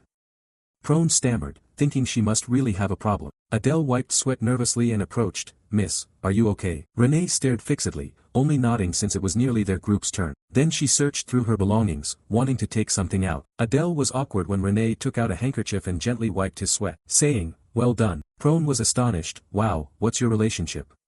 Are you dating a half-demon? Adele was ecstatic, after surpassing others, he was treated better now. He gently thanked her, Miss Renee. Renee looked at him and said, you're hiding your strength, aren't you, to appear weaker? Adele was surprised, huh? The announcement echoed, Group 34, step forward. Renee turned around, I have to go now. I won't tell anyone. Adele was silent, thinking he had used all his strength to surpass them. Did she really think he was the family's weakling? A voice called out from behind, state your name. Adele was surprised, and so was I. She nodded, yes, you. Adele replied, my name is Adele. Prone considered, Adele, that's not a bad name. He wondered why she called me here. Prone thought, you interrupted me earlier. She crossed her arms seriously, forget that bitch bears and serve me. Prone calmly said, witness my undeniable charm. I will take you away and smash that bitch's nose. Adele turned away, uninterested, sorry, but it's my lady's turn now, next time.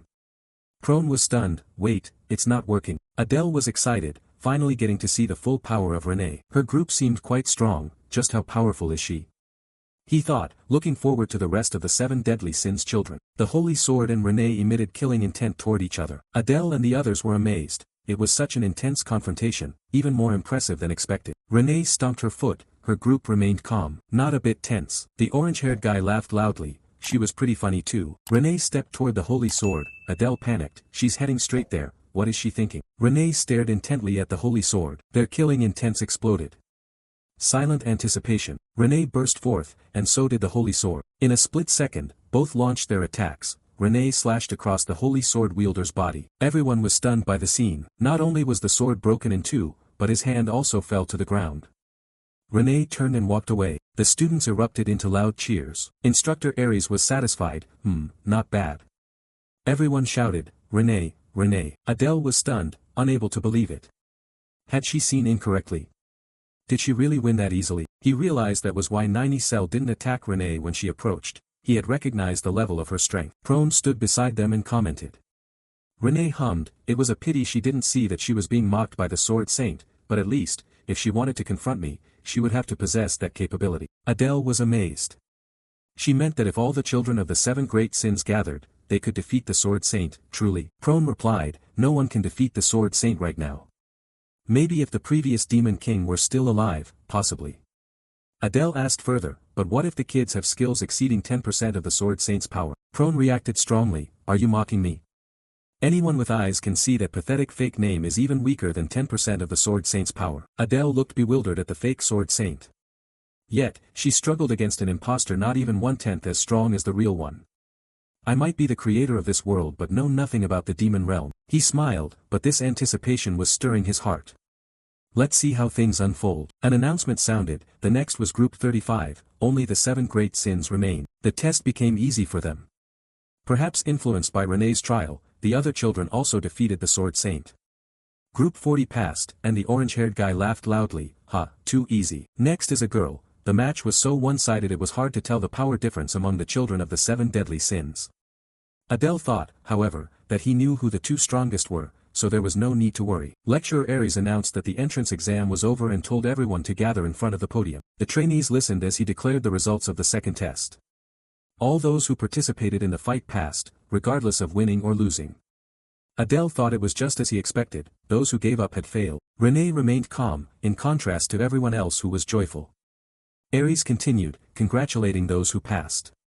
From now on, you are officially members of Saitan, as well as official trainees. He reminded them, causing anxiety among the trainees, but warned them not to get excited too soon. The path to hell awaits, so difficult that many would want to give up. Finally, Aries loudly said that those who passed should gather for the induction ceremony in 2 days. Prone looked proudly at the lecturer. Aries said that the 8 people who defeated the Holy Sword should stay where they were. Renee turned around, asking why he wanted them to stay.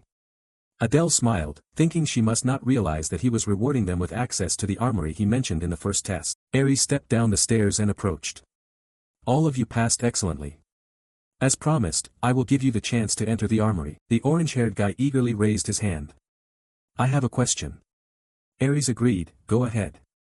The trainee Baltan said. He said clearly, can we take multiple weapons? The weapons of Saitan sound super useful. Adele stared intently. Indeed, he was Baltan Leekin's son, with boundless greed and curiosity. He had had a fairly decent appearance in his own novel. Aries frowned.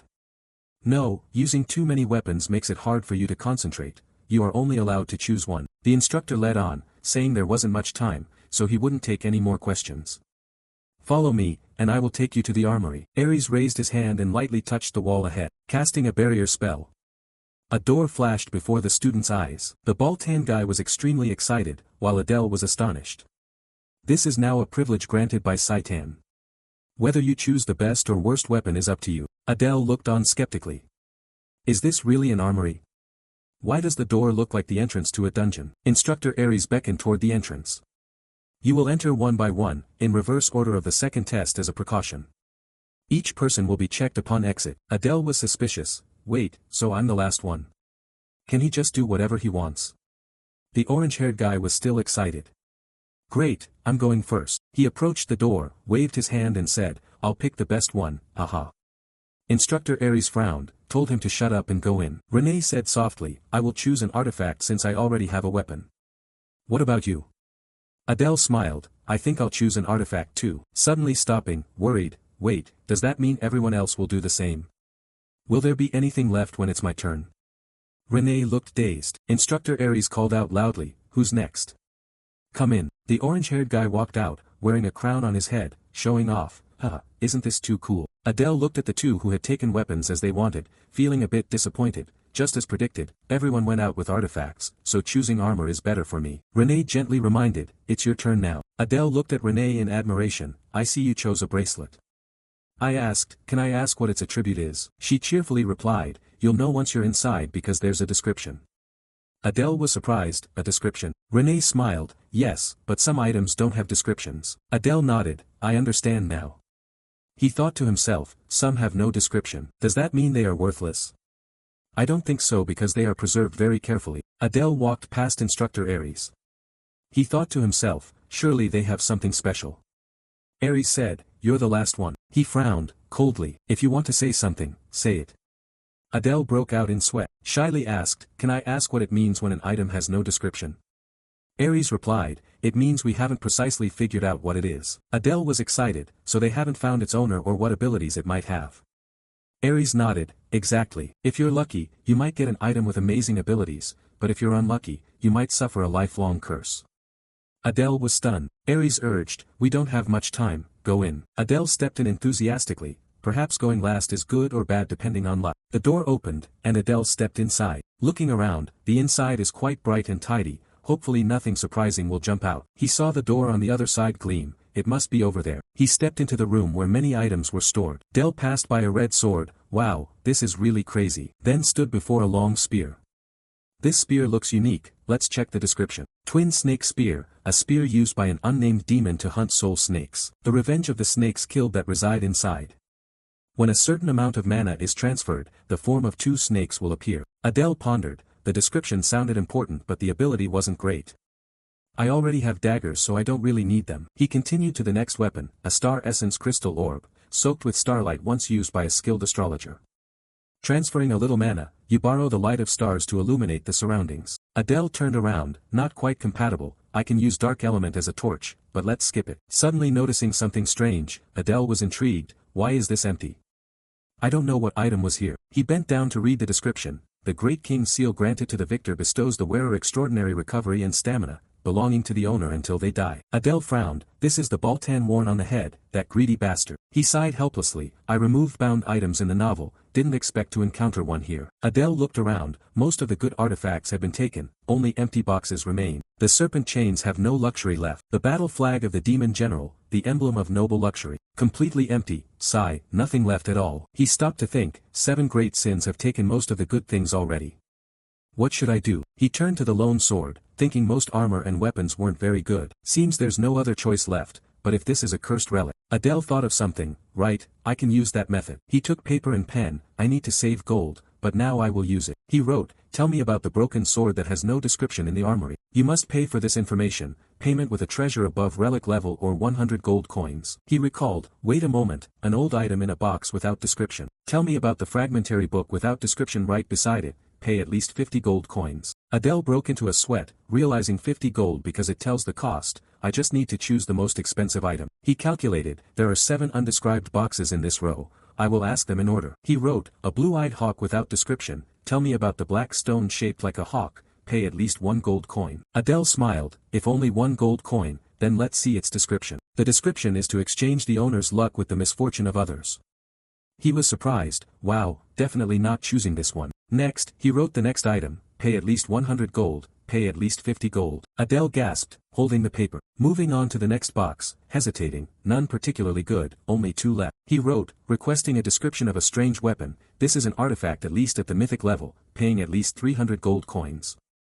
Adele was delighted, wow, mythic level, so lucky. This one is better than the artifacts others have taken, I will take this one. Suddenly, a strange feeling made him pause. Adele turned to the adjacent box, glowing. What is this strange feeling? As if someone is watching me. Inside the box was an intricate necklace. Adele thought, right, there's one last item. He wrote, tell me about this nameless necklace. Suddenly, the paper floated, glowing. Adele was surprised. What? The paper read, you must sacrifice a god. The light flashed brighter. Adele was amazed. Is this a legendary item? Adele was utterly astonished. He thought his luck was over, but who would have thought he was actually lucky? Watching the floating paper, he carefully considered. Wait, it's too soon to celebrate. Which god should I sacrifice? Right now I don't even have a minor deity, let alone a demon god. Adele stared intently at the necklace in the box. What exactly is this necklace? He tried to test it, maybe he should channel a bit of mana into it. But there was no response, the necklace remained still. Adele was puzzled, damn it, so frustrated, if only I knew what it could do. It just said to sacrifice a god, nothing more. Not giving up, he continued writing on the paper, maybe he should try some tricks. Tell me which god is associated with the nameless necklace in the basement. The paper still read, sacrifice a god. Adele was confused, it was of no use. He held the box reluctantly, even if he rephrased the question, he would probably get the same answer. Should he give up? No more hesitation. He opened the box, confidently took the necklace. No, he was sure about it. After putting it on, he confirmed it was something far more valuable than any ordinary artifact. His instinct told him so. He checked the information, race, half-demon, chaotic attribute, second permutation innate talent, interest trait, focus, shadow killing intent, mana suppression, arrogant eyes. Mana, 1297. Calculating, the status window glowed, just as he thought. No one is interested in this thing. I can take my time to study it. Instructor Aries was surprised when he saw the item Adele took. What was that necklace? Adele was flustered, it was one of the items without a description. Aries was stunned, you chose an artifact without knowing its function or origin, so you must know something about it. Adele smiled, no, I honestly don't know anything at all. Aries frowned and said nothing, making Adele break out in sweat. He made that face again. Why did he dislike me so much? Aries turned around, alright, I will trust you. As Saiten's instructor, I must trust my student. Mr. Tien turned to everyone, now take careful care of the artifacts you have chosen. In times of danger, they might even be a secondary lifeline. The students answered in unison, yes, master. Adele looked at the students, amazed, everyone here except himself had the potential to be future leaders of the demon realm, and they would receive immense investment and support. He felt insecure, wishing he had even a little of that. Could he truly hold his ground in Saiten? The gate to the weapons warehouse vanished. Aries said, alright, dismissed. We'll meet again at the enrollment ceremony. Adele approached Renee, shall we head back to the dormitory, miss? Renee nodded in response, yes. Suddenly, a hand rested on his shoulder. It was the orange-haired guy. Haha, sorry about that. I was a bit rude when we first met. Leader of Group 33. Adele turned to look at Baltan. He raised his hand enthusiastically, nice to meet you. I'm Baltan. The way you fight is really impressive. Adele happily returned the greeting, nice to meet you too, Baltan. I'm Adele. He thought the encounter was sudden, but it was good that Baltan had approached first. However, the smile did not last. Adele felt uneasy as Baltan tightened his grip on his hand. Adele gritted his teeth, enduring the pain. Damn it, what the hell is this guy suddenly doing? It seemed Baltan was finally revealing his true nature. Adele knew Baltan was the kind who didn't care about the weak, only interested in the strong, driven by envy and greed, a belligerent person. He had once pushed the main character in the human world to the brink of death, but spared him upon recognizing his potential and promised a rematch. Baltan pretended, what's wrong? You look like you're struggling. Adele forced a smile, it's nothing. There are stronger people around, so why did you come find me? He cast a spell, Baltan's sword lit up, they swapped places. Target locked. Suddenly, Adele stood right behind Baltan and said, stop it, alright? The test just ended, everyone's tired. His hand trembled, damn it, my hand. Baltan laughed loudly, haha, I didn't expect this. He turned his head, full of lethal provocation, if you're strong, fight me right here until one of us dies. Adele panicked, he's crazy, truly a madman. I told you, I don't intend to fight. Renee shouted loudly, stop. She widened her eyes, challenging Baltan, if you want to fight my guardian, you have to fight me first. The scene of the three fighting broke out. Baltan stopped. He laughed and said, I really enjoy fighting, but facing both of you is a bit too much. I don't want to get injured before enrollment. He turned back and smiled threateningly at Adele. Well, there will definitely be many chances, see you around. Adele was concerned. He said he didn't want to get injured before enrollment but wanted to fight to the death, truly a madman. He looked at Baltan, witnessing firsthand that he couldn't predict his character. Baltan raised his sword, he wondered when he had drawn it. Renee called out, "Let's go."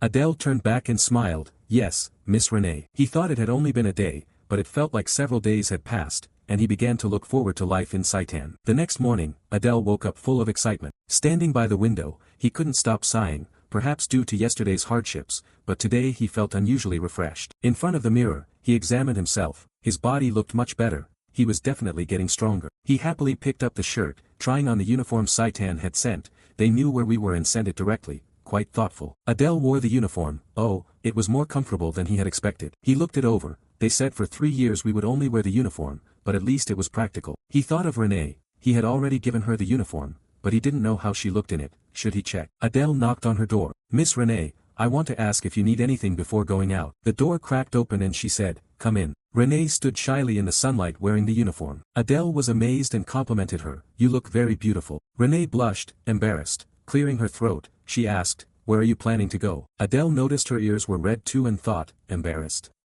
He hadn't expected her to be so endearing. He smiled. "Today is a rare day off, so I plan to wander around the city a bit." He bowed slightly. "You should rest as well." "Miss Renee, may I take my leave first?" As he turned to leave, Renee spoke up. "Wait." She was too shy to look directly. "Do you have something you need to do?" Adele was puzzled. "Excuse me, something I need to do." Renee blushed as she looked at him. Adele turned back to look at Renee, thinking to himself, "Wait, did I forget something?" Suddenly he remembered, security. Adele was flustered. "Oh, that's right, I have to protect her. Forgot about that after getting too excited at the thought of resting alone."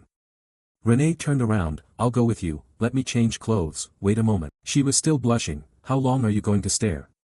Adele realized, "Oh, of course, I will wait outside." He stood outside the door crying silently, his day off. In the busy and bustling city, people were exchanging and trading briskly. The city was clean. It was hard to believe that a war had taken place 10 years ago. Adele looked at everything, thinking while reconstruction was still ongoing in the city's outskirts, it seemed humanity won the war but couldn't fully occupy the capital. Renee lightly pulled his hand calling Adele. She headed toward a street food stall. "Let's eat this."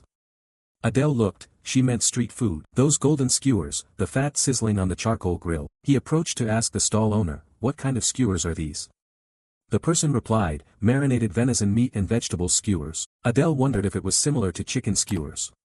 He said, "Give me 2 skewers, thank you." Renee brought the skewer to her mouth, both of them carefully enjoying it. Adele asked, "It's delicious, don't you think?"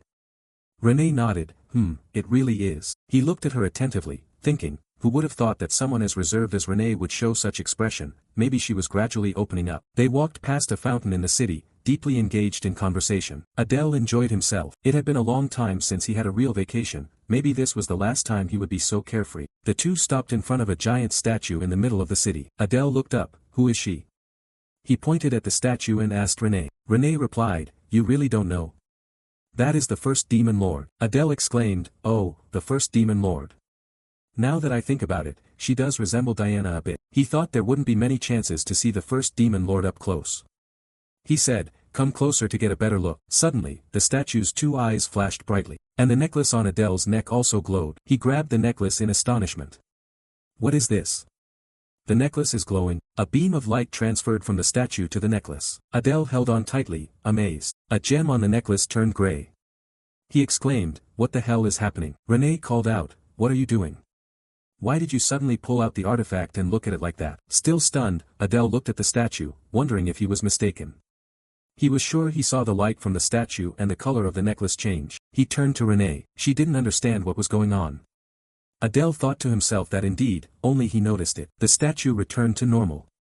Adele thought, "I only received a vague answer like offering a sacrifice to a god but have now uncovered something important in the most unexpected place." He realized this necklace was definitely connected to the first demon lord. If he investigated everything related, he would uncover clues. Renee called out, "What are you standing there for?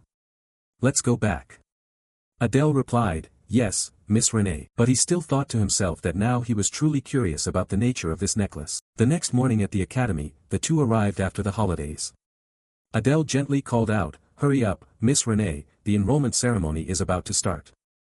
She replied, "Okay." In the grand hall, the principal stood on the podium welcoming the new students. The principal and instructors were seated in the auditorium with about 100 freshmen. Adele thought, it was just a regular enrollment ceremony. 2 students whispered, unable to believe that child was the principal. that child was a monster overwhelming us just by their presence. One person complimented, yet she was still adorable. Adele smiled inwardly, adorable my foot. He looked at the principal, exclaiming, she's covered in tattoos, with a child's physique, and you call that adorable? Suddenly, the principal's gaze fixed downward. The students startled in fear. The principal's aura turned fierce. Adele thought, I mean she really is cute, can she read minds? Instructor Aries spoke sternly, and everyone fell silent. The enrollment ceremony was about to begin. Renee and Adele stood together in uniform. The principal's usual speech was nearing its end, and the atmosphere quieted. The instructor said, you must abide by the rules of Saitan. He continued, the principal's speech has concluded. Now we begin the oath ceremony for the top and runner-up students. 2 outstanding students were invited onto the stage. Top student, runner-up, please come forward. Adele quietly observed, just as expected, those 2 claimed these positions. Renee remained unflinching. He thought, the only reason she enrolled was to avenge her mother. Perhaps she didn't care about competition, but for me, no matter what anyone says, I have to focus on what needs to be done. Suddenly, Adele felt a finger pointing straight at him. Baltan, he still had his sights set on Adele. He sighed. That scary name again, this clingy guy, what's wrong with him? Adele tried to stay calm, not to react, ignore him, stay composed, don't get drawn in. A girl stepped forward, top student, please. A beautiful figure walked by coldly. The male students murmured in admiration, including Adele, truly a person blessed by the gods, the daughter of the demon king Diana. Now she claimed the top student position, who could stand in her way? 2 students before the principal solemnly pledged, I solemnly swear, we, those admitted to Saitan, will erase the humiliation and vow to rebuild the demon world. Her oath echoed, and the atmosphere in the hall shifted. Adele touched the black mark on his neck, sensing the anger of those who lost their homes and families to humans. He thought just imagining someone discovering his arson bloodline was terrifying. A horrific scene appeared, Adele being brutally tortured. The worst case would be eternal torture. The ceremony ended. Lecturer Aries shouted loudly, the Saitan enrollment ceremony ends here. Students check the notice board behind to find their assigned class. After confirming, proceed to the classroom. Adele smiled brightly, let's go, Miss Renee. She nodded, yes. The students glanced attentively at the notice board. Adele looked at the information board and said, let's see, I'm in Class A, and Renee. He sighed, truly a pity. He announced, you're in Class C, Miss Renee. Honestly, I don't want us to be separated. Renee frowned, dropped that smile. She angrily turned around, you are still my bodyguard, so it's best you stay until I call you. Adele responded, of course, Miss Renee. He enjoyed it thoroughly. It seems now I can relax a little. Suddenly, he brushed past another trainee, whose eyes glared fiercely, gritting his teeth, do you want to die, you bastard like that Cerberus? Adele was surprised. Wait, this guy is. Adele recognized the person before him, from the greedy family, Varus's son, Samuel. If he remembered correctly, he was quite strong among the 7 deadly sins. He bumped into me but still tried to cause trouble, how ridiculous. But today I should avoid conflict. Adele shrugged, smiled lightly, I wasn't paying attention, sorry. Samuel angrily shouted, get lost. You're lucky today is enrollment day. Adele thought, how come the children of the 7 deadly sins are like this? I hope Samuel isn't in my class. Surely Baltan isn't in Class A either, right? A loud bang on the table echoed. Idea shouted, so you don't trust me? Aries calmly said, that's not the issue. That kid is too dangerous. Speaking from experience, it's better if I handle it myself. Idea disagreed, they are my assigned students. As the instructor of Class A, you cannot overshadow me. The principal cut in, enough, sit down. The instructor begrudgingly sat down. The principal asked Instructor Aries, what is your reason for wanting to change the class you're in charge of? Aries replied, I intend to handle that trainee myself. I have faced countless kids like him on the battlefield. He was born a killer and could turn his sword against allies at any time. He must be restrained right now. Another lecturer spoke up, isn't it that you are being too cautious with a half-demon? He is significantly weaker compared to the children of the 7 great sins. Aries objected, no, strength is not only determined by power. His boldness and composure are no less than those of the 7 great sins. The 2 other lecturers exchanged glances without saying a word. Aries continued, that is why I want to be in charge of Class A, we need to be cautious with it. Idea shouted, wait, so you mean you don't trust me? The principal sighed before the quarrel, I apologize if I made you uncomfortable. Aries, when will you stop treating her like a child? The principal radiated killing intent, enough. The whole room fell silent. She said, I understand your concerns, Lecturer Aries, but the classes have already been assigned, changing classes now would do more harm than good. Aries didn't argue, I understand, but being cautious won't hurt. The principal instructed the lecturers to pay special attention to that child. Idea was clearly excited. The principal concluded, "The meeting is over now, lecturers, please go to your classes to welcome the students." In class 1A, Adele was disappointed. "Why am I so unlucky?" Prone approached Adele's desk. Relieved it's not Diana or Baltan. She wondered, "Did you follow me all the way here?" Adele explained, "The class assignment was random." Prone gleefully said, "Oh ho, wonderful, I grant you the privilege of being my slave." Adele thought, "Here we go again." Samuel spoke up, "Hey you two, shut up or I'll kill you both." Prone flew into a rage. "What did you say, you brat with the infamous name?" Samuel replied, "What? Kid, I'm going to kill you." Adele reassured himself, "We will get along, won't we?" The door swung open, and everyone fell silent. They looked toward the door. The instructor stepped in, saying, "You all are quite noisy. You don't plan to start fighting on the very first day, do you?" Idea clapped cheerfully, "Welcome, everyone. I am the instructor in charge of Class A, remember my name." Idea, your senior, is known as the Legion of Calamity. Adele wondered about the name. People whispered, "Legion of Calamity, the one who single-handedly killed 10,000 enemies at the Pollux River. Wasn't it 30,000? Adele smiled slightly. Having such a strong person as his instructor might increase his chances of survival. Idea said, "That concludes my introduction. I will now give an overview of the courses." Idea wrote on the board, "Hunting methods. I will teach you this. We don't hunt animals, we hunt beasts." Samuel gritted his teeth. A bold student asked, "What exactly do we hunt?" Idea replied, "One of the reasons you are here, humans." The class murmured.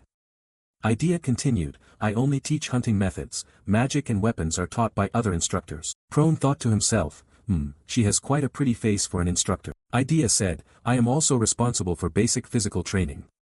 Adele froze, recognizing it as his weakness. Idea concluded, "Now, let's start the first lesson. Gather at the training ground." At the training ground, Adele exclaimed, "Wow, this area is huge, 4 or 5 times bigger than a normal field.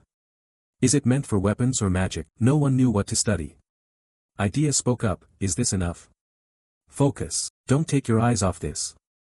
A large black hole grew. Suddenly a troop of soldiers stepped out, holding weapons, standing behind waiting for orders. Everyone was terrified. She laughed, "They're not real people, just illusions I created with magic." She delightfully touched the face of one soldier. "Oh, I created the holy sword in the entrance exam. A replica nearly 1/10 the power of the holy sword."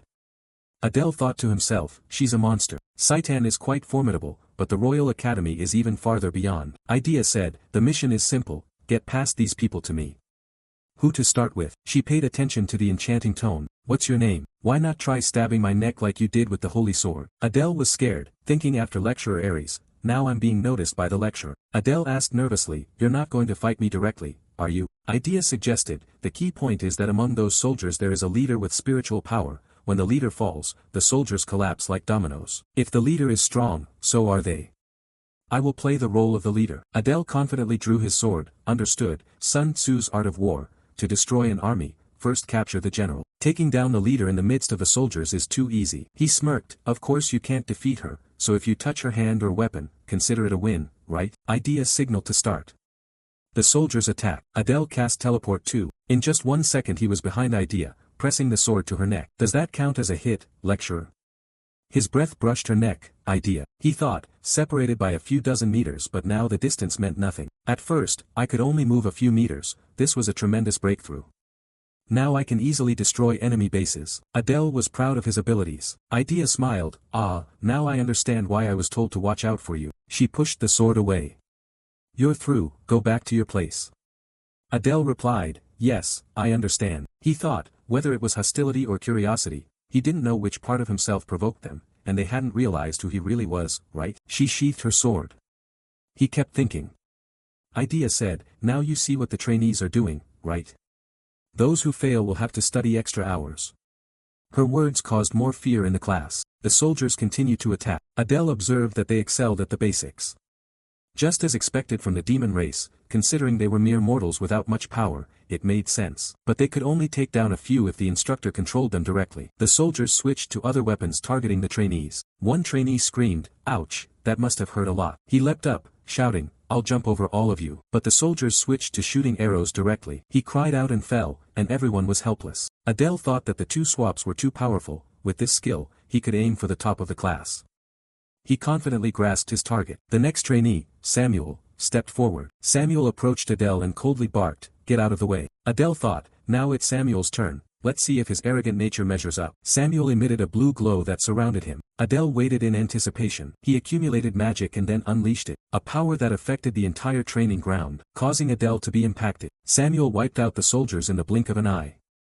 Adele was amazed. Was this magic? The unique ability of greed, a bizarre skill, devouring everything. He thought he would temporarily let him take the top position in the class. Idea raised her hand slightly. Samuel's magic vanished. She said, "Well, it's understandable. No way a lecturer gets defeated by a student. You blew everything away except me, truly impressive, enough to shock me for a second. But unfortunately, you failed." Samuel froze for a moment. Idea snapped her fingers. A group of soldiers immediately appeared. She said, "I told you if you don't kill the leader, the soldiers will always find a replacement. No matter how many you kill, they'll remain like this." At least 200 soldiers came rushing in. Idea praised, "Your magic is quite strong for a freshman." Samuel's hands trembled. Angrily stepped back to his seat, face full of dissatisfaction but accepted the result. Passing by, he glanced at Adele. Adele thought his confident face made him angry. Adele said, "Samuel, overconfidence is the reason you failed. If you focused on the goal like me, you would have passed easily." Prone laughed loudly, "Haha, finally it's my turn." Adele thought, Prone of the 7 deadly sins, wondering how she would get through. Students whispered. Prone pointed right at the soldiers, those petty minions, daring to block her way. She laughed ho-ho but stayed still without moving. Everyone wondered what she was going to do. Prone turned purple with fear, thinking what should she do. Adele thought, just as expected, Prone, child of lust, does not fight directly. She controls her minions like a queen bee. Without minions, she can do nothing. Prone remained fearful and motionless. Adele thought, she needs to do something. Suddenly, Prone turned her head with a pleading look, "Help me, my slave." Adele was surprised by her action. He was confused. Slave? Everyone around was whispering, did she just call him a slave? Adele looked at Prone, lost in thought, that's crazy, what is she thinking saying that? Prone turned and shouted, "Hurry, help me." Idea wore a serious expression and ordered 2 subordinates to step forward. Prone fearfully stepped backward, screaming loudly for help. Adele realized she had no defensive abilities, perhaps she couldn't strengthen herself. But a thought flashed through his mind, no, she must have a special reason.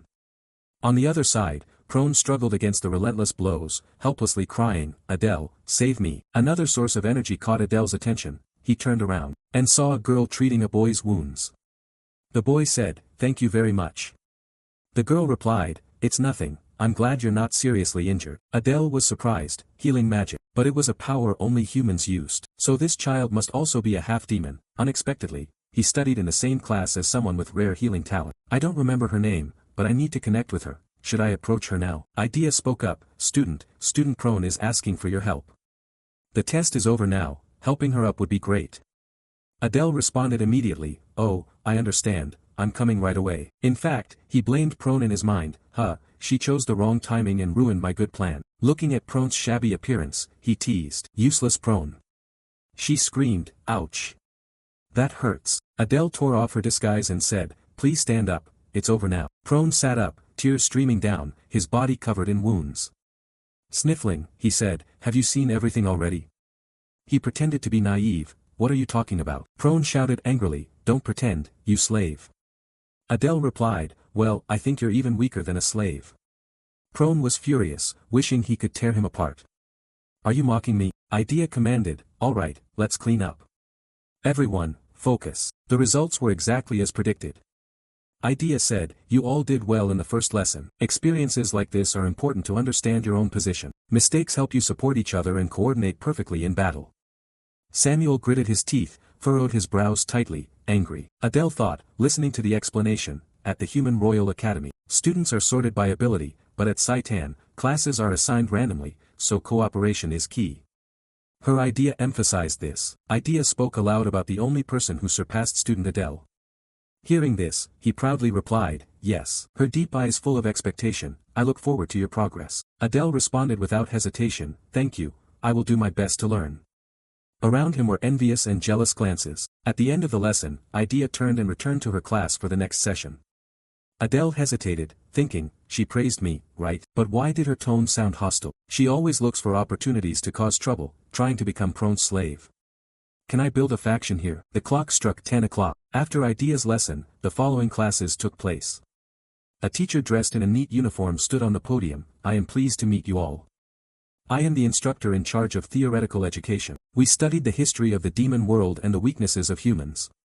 The demon race revolves around the first demon lord. Their body structure is similar to humans. Adele was thoughtful. When hit there, the demon race feels just as much pain. The teacher announced that next we will have a test on today's material. If you don't want to retake the class, memorize it. Adele closed his book, exhausted, leaning down on the desk. Really, oh heavens. It's no different from school days, discouraged right from the very start. Watching everyone laugh and talk happily, he felt depressed, as if he was the only one separated and lonely. There were no friends now either, just like back then. He shed tears, but then he noticed a girl who had healing abilities. Encouraged, he thought, that's right, there is that female friend. He stepped forward, this time determined to start a conversation. He greeted, nice to meet you, I'm Adele. Looking around at him made him feel confused. Wait, why is everyone looking over here? The girl seemed unaware, casually saying, yes, nice to meet you. Adele thought, when two half-demons do something, it definitely attracts attention. She's uncomfortable, I should leave the conversation for another time. Feeling disrespected, he said, I'll talk to you another time then. She was flustered and replied, alright, then goodbye. As he walked away, he comforted himself, maybe I should go to the restroom to replenish mana, loneliness or something. Just before reaching the door, Samuel threw it wide open. Adele blamed his bad luck, at the worst moment. Samuel saw him, angrily said, it's you again. Adele didn't want trouble, I was just about to leave, you go first, I'll follow. But Samuel brushed past him, insulting, low-life creature, disgusting. Adele couldn't let it go and struck back. Your family must be really wonderful, huh? The question made Samuel angry. He turned around, unleashed his power, and growled, what did you say? Adele continued, I mean, to give birth to a worthless piece of trash that can walk and talk like you. The curse flew out, filthy and petty. Samuel clenched his teeth and growled, I'll tear you apart into 100 pieces. Adele's eyes showed a deadly look, a cruel scheme was forming. Unlike Baltan, this guy displayed pure hatred. If he interferes with the plan, it's best to eliminate him immediately. The power between them surged, ready to fight to the death. Looking at Samuel's hand full of sharp spikes, Adele thought, insane, if I use magic, no one would care if I blew off his arm. Suddenly, a teacher appeared and immediately stopped them. Class was about to start, both of them back to their seats. Like a bucket of cold water extinguishing the fire, both were surprised. Adele wondered, when did he arrive? The fighting flame died out. Both Adele and Samuel were surprised, when had he arrived? They simultaneously withdrew their intense fighting spirit, but the sign of confrontation was temporarily set aside. Nevertheless, tension still hung in the air. Adele knew Samuel wouldn't give up easily, at least not just yet. The newly appeared teacher was introduced as the magic instructor Reborn. Adele immediately noticed the sudden appearance and the calm demeanor of the man, which made him cautious. But he told himself, anyone entrusted with teaching at the Seitan Academy must be a master. If so, learning magic from him would be an opportunity not to be underestimated. In this world, magic is not an innate gift but a skill that can be trained, even academic in nature. Robolt emphasized that to study magic effectively, one must understand attributes. He explained the 4 basic elements, earth, water, wind, fire, the foundations of all magic. Combining darkness and light makes 6 attributes in total that form the current magic system. Robolt added that most people possess only 1 attribute. Adele wondered if his mixed heritage made him an exception.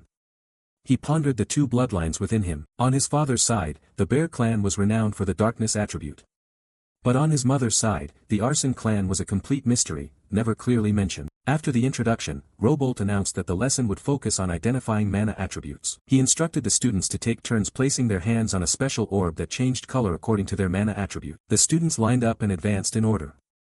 Adele proactively stood at the back observing, each person placing their hand, the orb changing colors. Robolt announced, red fire, blue water, green wind, brown earth. The process proceeded quickly, without any issues. When it was Adele's turn, Adele hadn't stepped up yet when Robolt directly called his name, causing him to startle. Adele was astonished, how did he know his name? Alert, he slowly stepped forward and placed his hand on the orb. Immediately, a strange color appeared, half black, half gray. The entire class fell silent. Robolt's expression changed, he stood stunned, staring at the orb, as if he couldn't believe his eyes. He explained that black represented the darkness usually seen in high-level demons, but gray was extremely rare, almost never appearing. Adele tilted his head, teacher, don't you know what that color is? Robolt shook his head, no, I know it, but I'm just surprised by how rare it is. He continued, Gray symbolizes chaos, magic that does not obey natural laws, even breaking the fundamental principles of the world. Adele stood silently, his mind shaken, the word chaos echoing in his thoughts. As the creator of this world within the original novel, he had never considered this attribute. Now he himself possessed something that had not existed in the original manuscript. Magic that defies natural order might also be the key to his special ability. But for now, Adele focused on the darkness, something he was certain he could control. Lost in thought, he sensed eyes watching him from behind. Playing back the footage, he saw Prone standing behind him. She stood still, clearly using stealth technique but got detected. Her expression showed a moment of surprise, she didn't expect Adele to notice. But in the blink of an eye, her eyes turned cold and angry. Prone gritted her teeth. Hey, what the hell were you thinking just now? Her sharp question made Adele hesitate. He feigned ignorance, asking, what do you mean? But she was not easily fooled, her gaze piercing and distrustful. She accused Adele of deliberately provoking Samuel. Adele defended himself, I just couldn't stand being bullied. She laughed scornfully, sarcastic, her eyes narrowing like knives. The person he provoked was no ordinary foe, he belonged to the dreaded 7 deadly sins. Adele retorted, outsiders have no influence within Seitan Academy, so he's not worth worrying about. He intended to end it, but she grew more irritated. Sighing, she spoke as if to an ignorant child, obviously, you don't understand a thing. She was about to say, that kid's family actually, but stopped mid-sentence, leaving the remark loaded with implications. Turning to walk away, she left him with one last sentence, just be careful from now on. Adele watched her figure fade away, his mind spinning over what she meant. Could it be Samuel's family is infamous for brutal revenge? Her tone was not merely threatening but dangerous and complex beyond personal grudges. Adele shook his head, dismissing the thought. The last class was about to begin, he needed to focus. The swordsmanship instructor entered, his face scowling as if the whole world owed him something. Without greeting, he scolded, with this level, none of you deserve to be here. He was harsh, during the previous training, even when only 10% and then 5% of the initial exercise were activated, all groups except the first 8 were wiped out. The words cut into the trainees' pride like a knife. Adele thought he was deliberately provoking them. The instructor declared coldly, from today, we will learn how to wield a sword, so that when you die, at least you take down one opponent with you. The lesson began with running outside in the yard, a real test of physical endurance. He explained that the foundation of swordsmanship is physical fitness. Regardless of technique, having endurance and strength multiplies effectiveness 2 to 3 times. Intense training soon left the trainees gasping for breath, their legs burning after each lap. How long until it's over? The 20th lap already, groans echoed. Some secretly used magic to cheat, but they did not fool the instructor. He shouted, punished them with push-ups, then ordered them to run again from the start. No one dared to argue, the nightmare continued. Adele smirked silently, rich kids always tried to cheat. He remembered when he first entered this body causing chaos without cheap tricks. Finally, the instructor announced the final lap, the 50th. Those who completed 50 laps could return to the dormitory. Those who didn't had to stay for extra study. Adele exhaled in relief. Today's psychological tension had worn down his stamina, leaving his body exhausted. He just wished to return to his room and throw himself onto the bed to sleep. On the way back to the dormitory, Adele suddenly froze. His whole body stiffened as someone grabbed his shoulder from behind. He spun around quickly, heart pounding, ready to react. Seeing the person in front of him clearly, Adele's eyes widened in shock. How could she be here? He was confused. Turning around in a state of panic, he saw Miss Renee and couldn't help but wonder what she was doing here at this moment. With her reddish-brown hair and gentle smile, Adele greeted her with a smile and then asked softly if she was on her way back to the dormitory. Today is the first class, how do you find it? But Renee didn't say a word. That silence made Adele suspect that someone in the class had annoyed her. And the earlier scene was indeed easy to misunderstand. Finally, Renee just let out a cold remark, you're still lacking training. Then suddenly she suggested they do some light exercise to stretch the muscles. Train together with me. Adele was completely surprised by the invitation. Yet, Renee's face showed a bit of eagerness as she asked, you'll help me, won't you? Adele remained silent, his expression unclear whether reluctant or agreeing. Finally, he sighed softly, thinking silently that this girl really never seems to get tired. Noticing a training area nearby for students, Renee pointed in that direction and said, let's go there quickly, we still have time. Adele nodded lightly, meanwhile thinking to himself that training with the descendant of the 7 great sins would be tiring but definitely beneficial. They entered a spacious building together. Adele glanced around and blurted out, it's really spacious. Inside, the training equipment was fully equipped, and other students were also diligently exercising.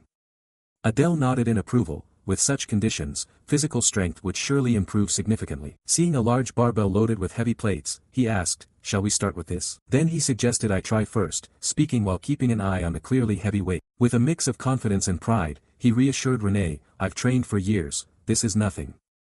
Then he stepped forward, bent down into position to lift the barbell. His neck veins bulging, facial muscles tense, he strained with all his might to lift the bar, emitting a hoarse groan. "Ugh!" Miss Renee stood with her arms crossed nearby, watching coldly. Finally, she uttered briefly, "Too weak, don't force it. Watch out for muscle tears." Adele gritted his teeth in silence, cursing inwardly. This damn body, after all those years of imprisonment, simply couldn't withstand such pressure now. He collapsed onto both hands, gasping, sweat dripping onto the floor. Paying no mind to his struggle, Renee stepped forward nonchalantly, bent down to grasp the barbell and said calmly, "This type, huh?" Then with just a slight jump, she lifted the barbell effortlessly overhead. Adele gaped, unable to hide his astonishment. What the hell? This kind of strength is truly incomparable. He realized that even if he used all his pure power, he might not keep up with her. He needed to train more seriously. A determined smile quietly formed on Adele's lips. 2 hours passed under the harsh afternoon sun. Finally, he walked up to Renee, who was still lifting weights. "It's late, we should stop." Renee placed the barbell on the floor with a solid thud. Without objecting, she simply nodded and said, "Okay." Adele gently spoke, "I'll take you back to the dormitory gate." She did not refuse, just silently walked beside him. On the way, quietly observing and thinking to himself, she has clearly been training a lot lately. Curious about Renee's current condition, when she briefly turned off to change clothes, Adele quickly activated a special skill. A glowing blue interface appeared before his hand, displaying Renee's status information. The contents showed, half-demon race, chaotic alignment, second-level transposition talent, curious trait, easily immersed, high killing intent, dark attribute, magic control, proud gaze. Adele looked at the data panel, filled with indescribable emotions, both surprised and intrigued. A person like her was definitely not simple. Renee's mana level clearly showed on the interface, rising from 1297 to 1321. Adele noticed that almost all other stats remained unchanged, only the mana increased by exactly 24 points. He pondered and admitted that even though Renee persistently practiced mana control every night, the growth rate was still frustratingly slow. Indeed, this was the slowest phase of development. He sighed inwardly, briefly considering finding some kind of elixir or something to help her speed up cultivation. But before he could think further, Renee's voice called from behind, "I've finished changing." Adele was taken a bit by surprise at her quickness. Renee frowned at him, wondering what he was doing. Adele regained his composure, smiled lightly, and said, "Oh, it's nothing, let's just go back." After practice, he escorted Renee to the gate of the female dormitory. He said goodbye, "Get some rest." Renee nodded gently. "You too, good night." Then she stepped inside. Adele stood watching her leave, letting out a deep, heavy sigh, his body feeling as if it were about to collapse from exhaustion. From the start until now, it had truly been overwhelming. He decided to return to the male dormitory to rest. Climbing the grand staircase of the luxurious building, he recalled the instructions, "Go up the stairs and turn right." He pulled out his acceptance letter to confirm his room, room 407. Adele muttered to himself, his eyes scanning the fourth-floor corridor until he quickly found his room. Standing in front of the door, he wondered who his roommate might be. He silently hoped it would be someone skilled and pleasant, maybe even someone who would join his side. This could be the first male friend he made in the demon world. The thought made him a bit excited. Taking a deep breath, he pushed the door open and smiled warmly, "Hello, nice to meet you." His voice caught abruptly and his smile froze when his eyes met the person lounging leisurely on the bed. Samuel was casually sucking on a lollipop. He lifted his head, his face shifting from surprise to disgust. His green eyes narrowed with deadly intent. The two shouted in unison, "What the hell? Why are you here?" Adele almost collapsed against the doorframe, one hand pressed to his forehead, tapping it lightly with tension. He couldn't believe it, out of hundreds of students, he ended up rooming with this guy. Samuel was equally furious, biting down on the candy until it shattered, clearly not happy at all. The two opponents exchanged glances, the atmosphere thick with hostility, as if a single spark would ignite a chaotic fight. From the bed, Samuel curled his lips with contempt, "Spat, dirty hybrid," he muttered. Adele stood near the door, teeth clenched, struggling fiercely with whether he should make him leave immediately. But he took a deep breath, suppressed his anger, and exhaled heavily. Then stepped over to the desk, intending to set his things down. Samuel jumped up, fists clenched tight, shouting, "Wanna fight? Right now." Adele laughed scornfully, shaking his head, "Are you crazy? Want to fight inside the dorm room?" His tone was full of sarcasm as he calmly turned away. "I just planned to go out for a bit." Samuel didn't reply, only staring at him with murderous eyes. When he touched the doorknob, Adele casually said with a slight taunt, "Have a good rest." Then he decisively stepped out, the door snapping shut with a dry click. Inside, Samuel ground his teeth and muttered, "Damn unlucky bastard," he spat. Outside on the school grounds, Adele sighed once more. He had just hoped for a peaceful rest but had to share a room with that guy, clearly no peace to be found. He decided to take a walk, planning to return only after Samuel had fallen asleep. Walking slowly along the tree-lined paths within Seitan Academy's campus, he pondered Samuel's strange hostility. He wasn't the type to easily lose his temper, yet he seemed to flare up all the time. He shook his head irritably. Tisk, truly incomprehensible.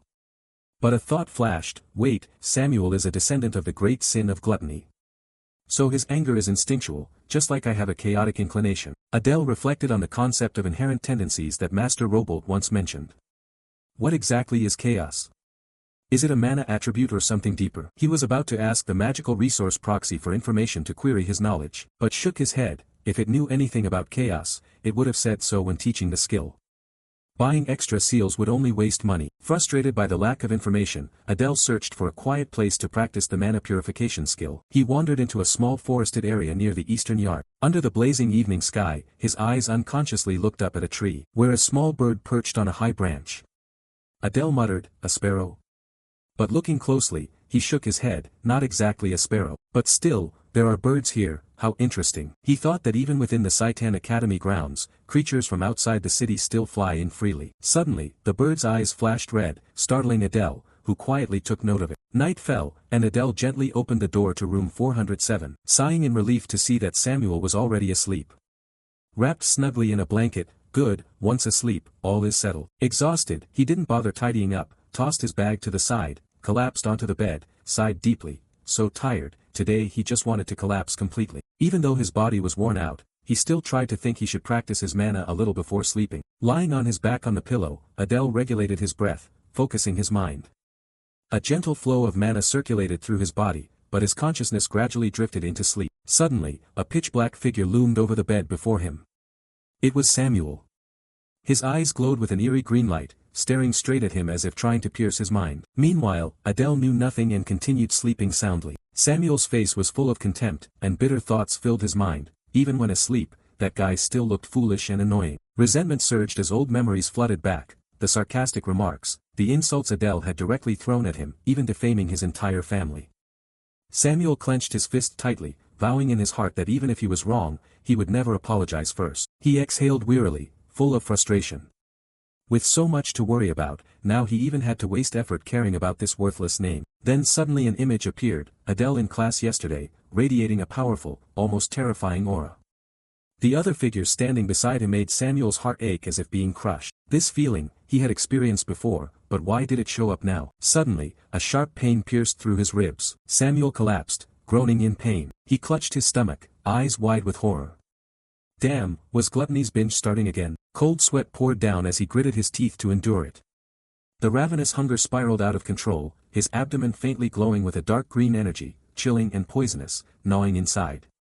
His body felt drained dry, unbearable. Just as Adele shifted slightly in his sleep, murmuring something, Samuel turned around, his eyes full of irritation. He was starving every moment, yet he had to look at that weary face until morning. He really wanted to punch Adele right in the mouth. Samuel slumped down on the edge of the bed, groaning softly as the pain continued to torment him. Dawn broke, the clock tower bell ringing to signal the start of class. Adele sat up, yawned softly, and stretched. What time was it now? Still early morning. Sunlight poured through the large window, the clock ticking steadily in the quiet space. Adele looked out the window, his eyes brightening. It's the bird from yesterday, a little bird perched on the branch just like the one the evening before. A faint, sharp smile spread across his lips. Here in Seitan, so strict about invasive species, yet something like this still lurks around. He frowned, suspecting someone was watching him, quickly concluding this reflexively yet remaining calm. Adele stretched by the window, the wooden frame creaked softly. In his mind, he calculated, it might be Lecturer Ares, the one who suspected him the most. He scanned his mana to check, no illusion, it was a living creature. After thinking a bit, he planned to try taming it with food. He reached out his hand gently, calling softly, "Come here." But glancing at the clock, Adele saw breakfast time was almost over. He muttered, "Samuel must have gone to eat already, I have to go too or I'll starve." He left the window, still thinking about the strange bird and the figure behind it. A moment of confusion when he forgot where the cafeteria was. As a result, he arrived late to class. A female lecturer entered, cheerfully greeting, "Good morning, class." Adele sat down and sighed quietly. He got lost looking for the canteen and missed breakfast. His stomach empty, he wondered if he could concentrate on studying while so hungry. The lecturer, a gray-haired woman with wavy hair, stepped up to the podium holding a serious grade book. Today during homeroom, she had an important announcement. "Is everyone here?" Adele frowned, suspicious. What important announcement could it be? The lecturer continued, "Today we will be choosing the class president." The whole class buzzed with excitement. Adele opened his eyes wide, thinking silently, "A class president, huh?" A student with pale blue hair raised a hand, "Excuse me, ma'am, how is the class president elected?" The lecturer smiled knowingly. At first, she intended to let everyone vote, but then decided to appoint directly. The room fell silent for a moment. A horned female student stood up, a pink aura sparkling around her like a stage effect, a absolutely wise decision. Adele was startled, realizing she was prone, just like in the novel. He smiled faintly, with that personality, he was sure he couldn't become class president. Prone turned down confidently, "From now on, let me lead this class, serve me as your king." Adele quietly nodded.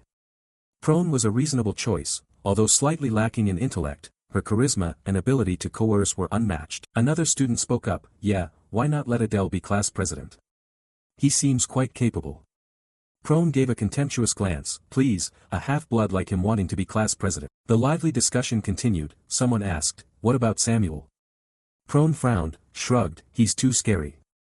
Adele smiled gently, feeling warm inside, not expecting that the performance the other day left such an impression.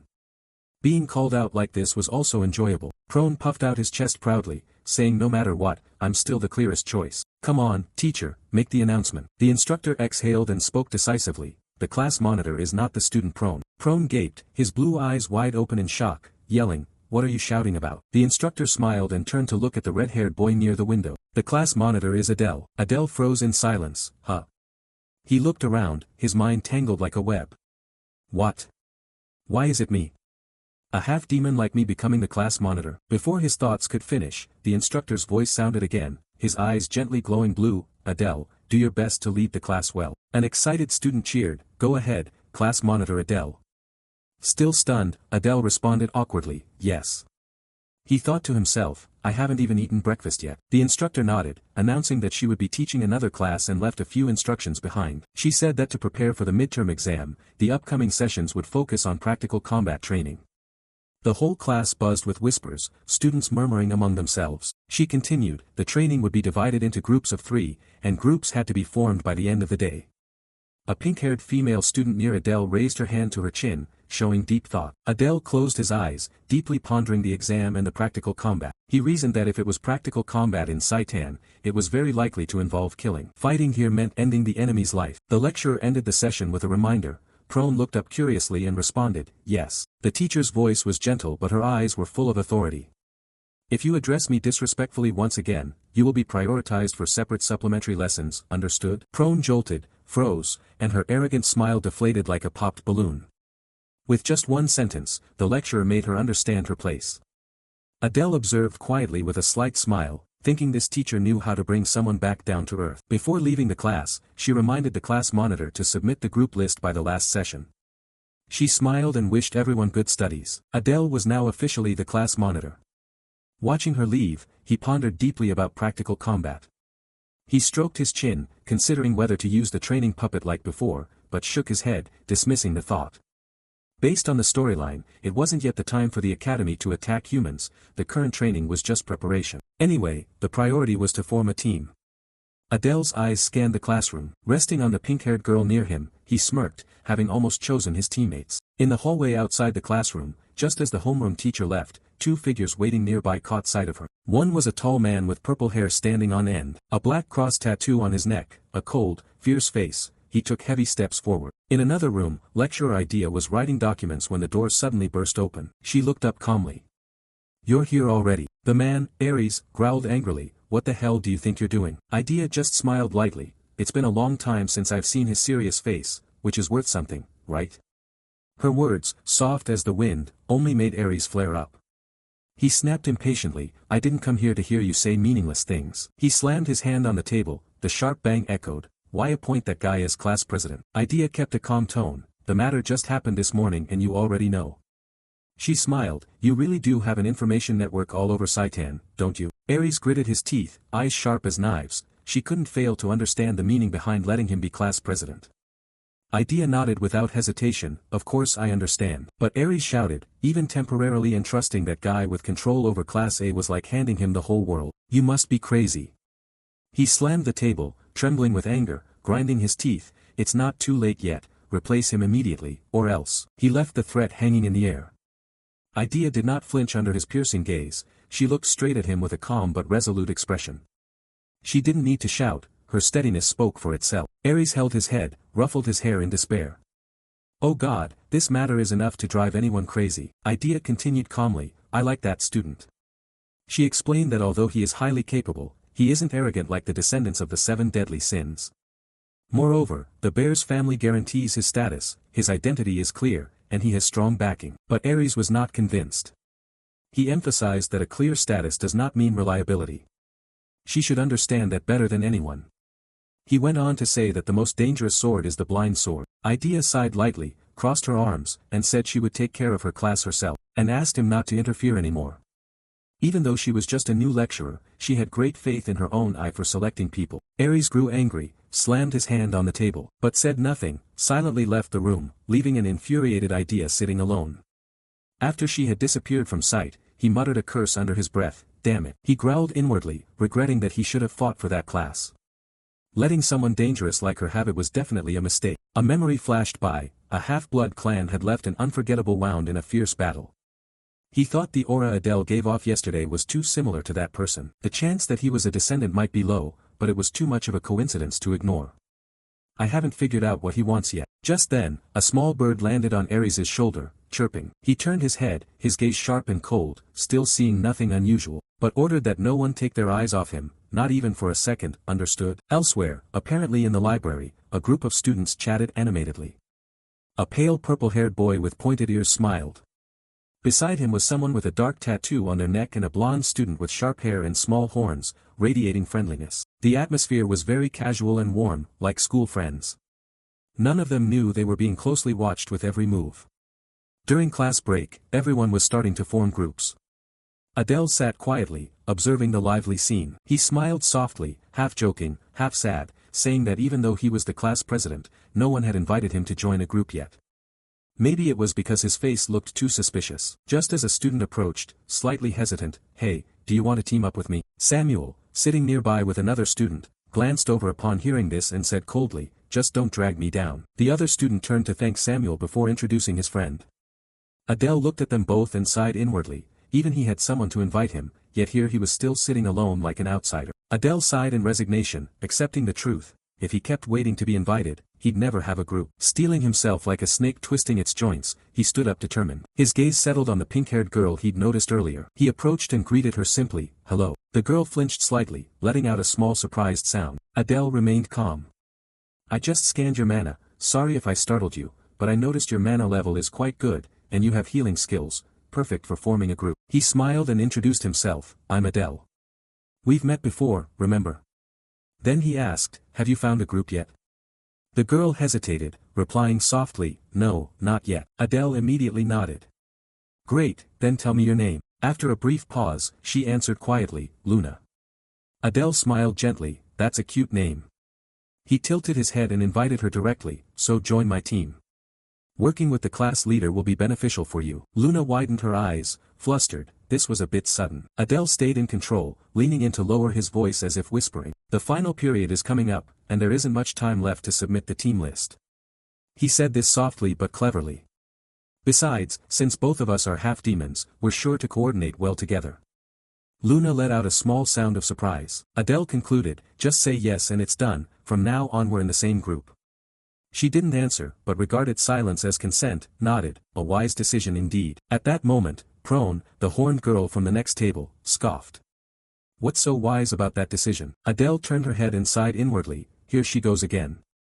Prone laughed loudly, her eyes mischievous. So you still don't have a group? She flipped her hair and declared proudly, fine, I will generously allow you all to join. From now on, serve under my command. Adele replied coolly, Luna and I just formed a group, can you go back to your seat? Prone answered, don't be ridiculous, I heard everything from behind. Meanwhile Luna blushed deeply, caught up in this mess. Unmoved, Prone declared boldly, no matter what, I won't recognize you as class leader, the real leader should be me. Adele thought better to just refuse outright. But Prone clung on like a leech. Eventually Adele relented, fine, you can join. On the condition that Prone becomes group leader. However, in her heart she planned that every decision of Prone's must be approved by her first. After all, as a descendant of the 7 deadly sins, it was better to keep her close to monitor. Prone, unaware of this calculation, smiled brightly, trusting the leader and following confidently and arrogantly. Just as Adele predicted, she slightly nodded, thinking to herself she was still leading her. 1 week later, sitting at the table, Adele stared intently at the glowing green status board. The mana stat increased from 1321 to 1332, it's a slight rise regardless, he noted. But he muttered that it's still not enough and that he must find a way to obtain the medicinal elixir soon. Mana is somewhat manageable, but he still doesn't understand what the chaotic attribute means. Hopefully, this week's magic class will offer a clue. A wave of exhaustion emanates from him. Thinking of something else, Qualitative, the small dragon-shaped artifact, rests quietly in its box but has been unstable lately. It seems he must carry it with him at all times. Adele sighed, things are getting messy, mana unsettled, chaos uncontrolled, and now an artifact. But one thing eased him, Samuel was unusually quiet. Glancing at his roommate, who just shrugged indifferently with unclear emotions. Despite mounting worries, Adele clung to a fragile optimism, believing things would eventually get better. The next morning, the clock tower bell rang, signaling the start of class. The lecturer entered, beaming with a radiant smile. Good morning, everyone. Adele glanced at her, thinking she looked unusually cheerful today. Surely something good happened. Idea clapped her hands. Today's class is a bit special, we're going outside for practical combat training. Adele raised an eyebrow, finally, actual combat training. Idea explained, we will leave Saitan for an area called Oregon. Adele's eyes widened, he remembered clearly. In the storyline, Oregon is a prison holding human combatants trapped in the war between humans and demons. No one returns, we're heading to a prison camp. He thought as Idea continued with a bright expression, we will travel via dimension space spaceship. Follow me, everyone. The students buzzed excitedly, going outside sounded thrilling. It wasn't a break but a chance to go out and have fun. Adele glanced around, sighed, and his eyes darkened. Everyone was excited just thinking that learning outside would be fun. If they knew what Oregon was, they would be stunned silent. More importantly than the training session was what awaited in Oregon. It was a special opportunity that the main character in the original novel was supposed to discover. If you went first, you could be the first to lay your hands on it. But he worried whether he could find it without being exposed to so many watchful eyes. He knew the guard force at Oregon was no ordinary matter. While he was pondering, Prone appeared, smiling teasingly. What's up? Why does your face look so stiff, like a statue? She giggled, tilting her head carefree. First time training outdoors. You must be really nervous. Adele nodded. Prone was surprised. Huh, you get nervous too? She glanced at his solemn expression and thought that even looking so gloomy, he was still afraid. She puffed out her chest proudly. Don't forget, your super-level captain is here, just follow me and it'll be fine. Adele sighed inwardly. She really never seemed to tire, but he smirked, thinking to himself to see if she would still be so confident when they reached Oregon. Still, he admitted that with her noisy presence, he felt somewhat relieved. The spaceship sped through the twilight space in the afternoon, its magic wheel sparking as it passed through the dark layers of the void. Sitting inside the cabin, Adele looked through the foggy window as the purple-hued, misty scenery drifted by coldly. Ahead of him, Oregon appeared as a huge, cold fortress, standing like a scar across the world. Adele clenched his fists, his eyes sharp and cold. This was a once-in-a-lifetime chance. No matter what happens, I have to seize it. The powerful locomotive, sparks flying from the wheels, thundered into the station as an announcement echoed.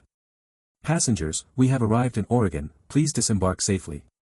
The voice resonated through the train cars. Adele and the other trainees got off the train, standing before a massive structure, majestic beneath the purple sky dotted with indentations. Idea spoke to the group, all right, everyone, we have arrived, please follow me closely. This is the human prison camp, Oregon. She declared, her gaze sweeping over the anxious faces. Observing the cage-like structures reinforced firmly, one trainee remarked on the tense atmosphere. Meanwhile, another expressed unease, asking if they would really be training here, as he had a bad feeling about the place. Idea, with a prominent expression and confident smile, confirmed, yes, this is your training site. Oregon added reassuringly, no battles are expected, so don't worry too much. Though Renee's eyes gleamed with something contradictory, Adele remained silently doubtful. To say so without knowing what's coming next is a sick pastime if he's ever seen one, a sardonic thought he kept to himself. As they advanced, 3 stern-faced guards in dark uniforms with red armbands blocked their path. One of them demanded, "You're from Saitan?" His tone was curt and suspicious. Idea calmly responded, "Yes, this is our permit." She presented the document while Adele silently noted that the guard seemed experienced. The pressure radiating from him was no joke, a distinct power. The soldier checked the permit and ordered verification complete, "Please follow me." His tone left no room for questions. Another person, perhaps a guide or a lower-ranking guard, gestured, "All right, this way." He signaled them into the darkness. The trainees followed, stepping through the dark, suffocating corridors. A giant centipede quickly crawled across the floor, unnoticed by anyone. But desperate cries from invisible cells echoed. "Please save me, I don't want to die." A choking voice, followed by another, "Please let me out." Words filled with despair. Prone looked around uncertainly. Meanwhile, another person anxiously asked, "What is this place?" Her voice trembled. Another trainee covered his nose and complained that the place smelled strange. His companion added that it felt like something was about to jump out. His eyes widened in fear. Adele observed their reactions with a slight smile. He thought it seemed they were finally reacting. A grim satisfaction touched his mind. Samuel then coldly told them, "Don't gather in front of me, keep moving." His voice was sharp. Adele silently noted that Samuel seemed unshaken, concluding that he really was strange. As he continued leading the group deeper into the frightening facility, the trainees advanced further into a web of pitfalls. Adele reacted to an invisible stimulus with a look of surprise. But then Idea announced to all the trainees that we had finally arrived at the training site. Her voice cut through the tense silence. They stood looking down at a vast multi-story prison complex, the atmosphere purple with despair. Adele noticed the shocked expressions on her classmates' faces, and said gloomily, "This is the true nature of Oregon, hell itself," words hanging like a shroud. Flashing images of prisoners, gaunt and bloodied behind bars. Their forms barely resembled humans anymore. Idea confidently appeared to explain, "As you can see, this is the prison for those who have attacked the demon kingdom. Every person here has killed at least one demon, hardened criminals, some even pregnant women or children." She spoke in a cold tone. She gestured towards a gaunt chained prisoner in front of them, continuing with a smirk. "You are probably curious about your training. Take a good look, everyone." Her eyes gleamed with anticipation. Dark swirling energy surrounded her as she approached the panicked prisoner, who emitted choking sounds of extreme fear. Grasping his face, she commanded, "Now swallowing silence will be over quickly." As a glowing blue orb appeared in her hand, vibrating with malevolent energy, the trainees watched in horror, Luna covering her mouth as the prisoner emitted muffled cries of pain. Suddenly, the prisoner screamed as his head began to swell and shake violently, splattering onto the stone floor with a disgusting sound echoing in the sudden silence. Adele flinched, letting out a disgusting sound under his breath. Idea expressed smugly, explaining the mission simply, "All you have to do is kill a person in your own way, simple, right?" she asked, her gaze sweeping over the pale faces. Some trainees immediately vomited, the sight and sound too much to bear. However, Adele remained strangely calm, his expression obscured as he thought, even after witnessing such a brutal death, he strangely felt unaffected. Perhaps because he had synchronized with Adele. With a cold awareness, he reaffirmed his resolve, no matter how much worse things got, his goal would not change.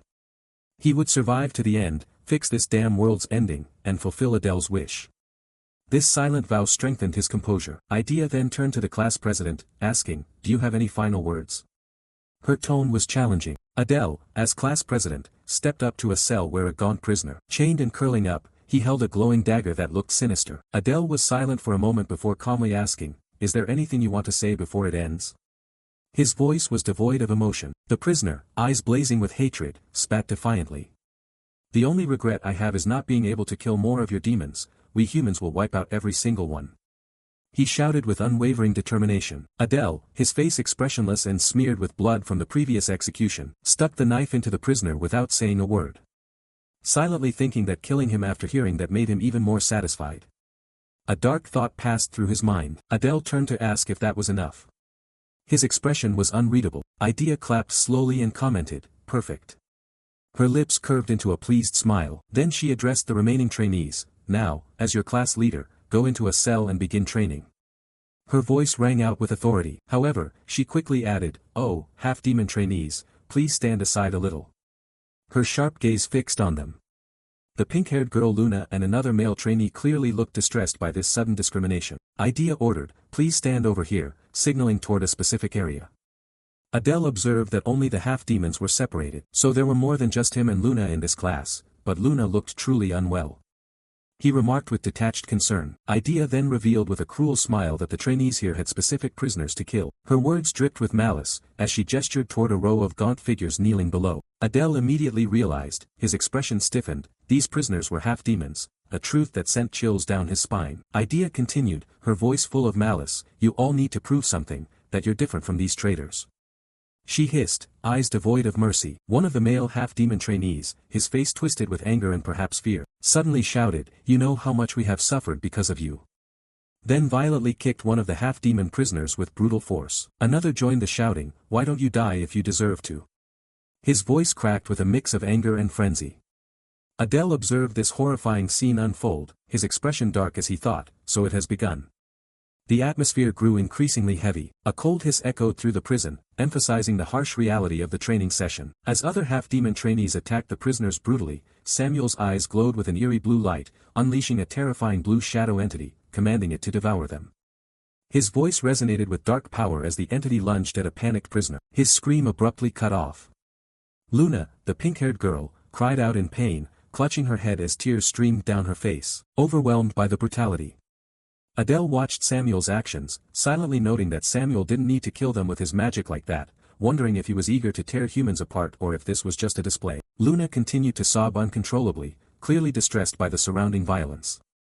Adele observed that Luna was completely broken, and noted that if Idea paid such attention to her, it could be very bad. A practical concern arose. Prone approached Idea and said to her, as long as she kills using her own abilities, she will pass, right? Seeking clarity about the test parameters, Idea confirmed, yes, that's correct, technically. A faint, almost imperceptible smile appeared on her lips. With a determined look, Prone simply said, understood. Then Prone commanded a human, you are now bound to me, kill the person beside you. Her voice was absolute and cold without any warmth. Prone did not hesitate to reach toward a lanky, panicked prisoner, her eyes glowing with a frightening pink light as her power took hold. The prisoner screamed, and another cried out, don't do it. Their pleas were lost in the suffocating atmosphere. Prone remained indifferent as the prisoner choked, life gradually slipping away. After a while, Prone asked evenly, done yet? Idea replied, yes, she passed, we can fix the weakness over time.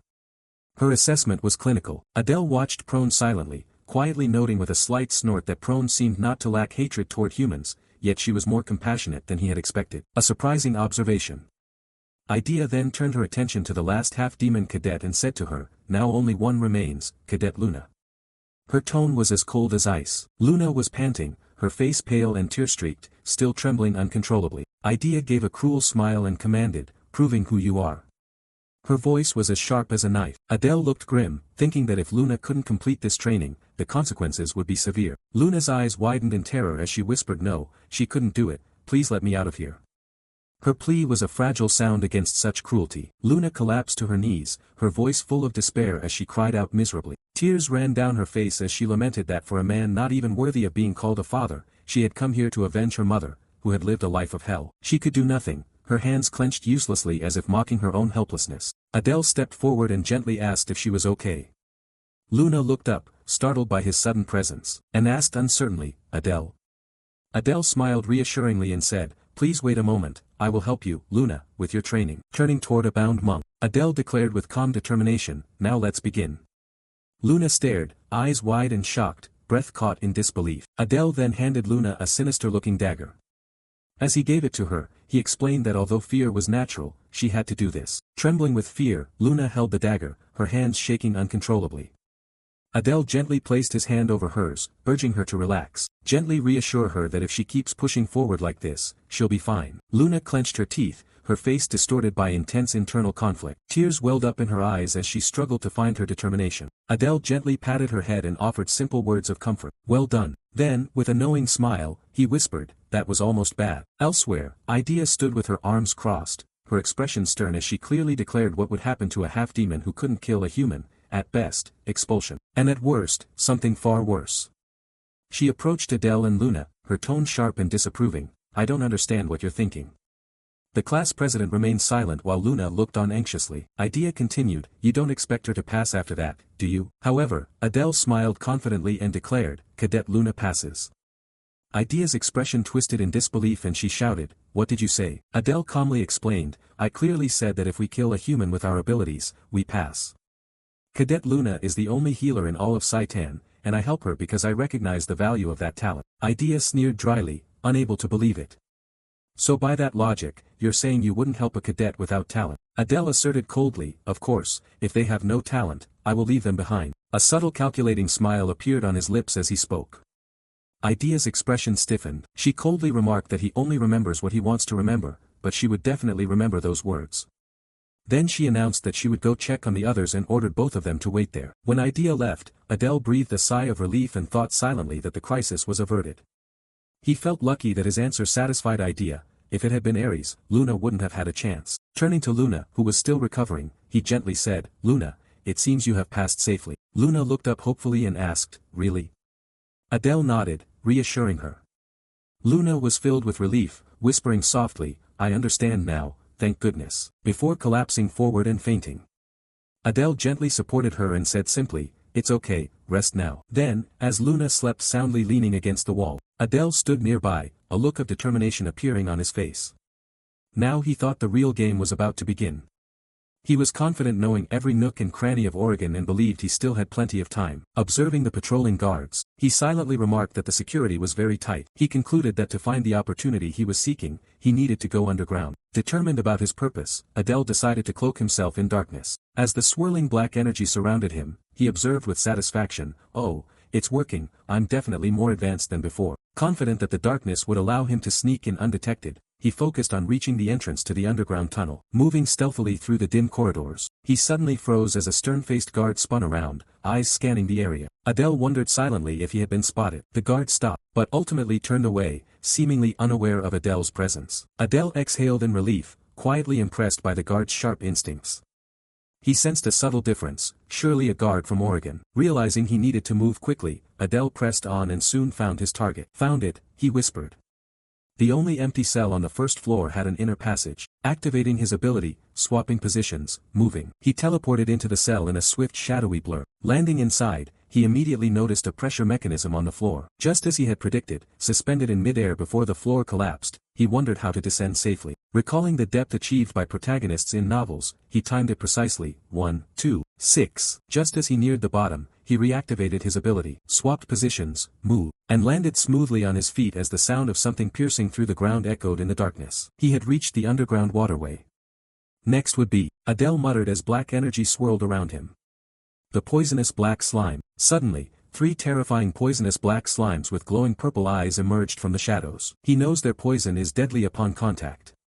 Quickly formulating a strategy, he thinks that in that case, I will aim directly at the core of the slime from a distance. With a sharp, focused movement, he unleashes his ability, Dark Fangs, a black blade sweeping wide, several black energy blades cutting through the slimes, striking their cores with precision. Knowing their weakness makes dealing with the poisonous dark slime easy. Standing at the edge of a murky, dark body of water, he mutters, now I just need to dive beneath this water. Immediately, Adele plunges into the water, sinking deep into the unknown. As he dives down, he recalls that according to the protagonist in the novel, this is said to be the final resting place of the great evil. But he wonders silently about this great evil. I have never written anything like that. He remembers this is where a demon who led a rebellion centuries ago was sealed. So the great evil means a demon even the demon king could not handle. He wonders, well, I'll find out when I get there. Surfacing from the water, soaked and gasping for breath, Adele looks around and wonders, is this the place? Before him, chained to the wall, hangs a gruesome white skeleton. He quickly realizes that a heart is beating within its chest. The heart inside the white skeleton, perhaps it contains the opportunity, I'm about to reach it. Reaching out with silent confidence, his fingers draw closer. Yet as he closes his eyes to concentrate, his heart suddenly began to beat irregularly, glowing with a fierce red light. The alarm surged as his eyes widened. Wait, the heart, he stammered in his mind.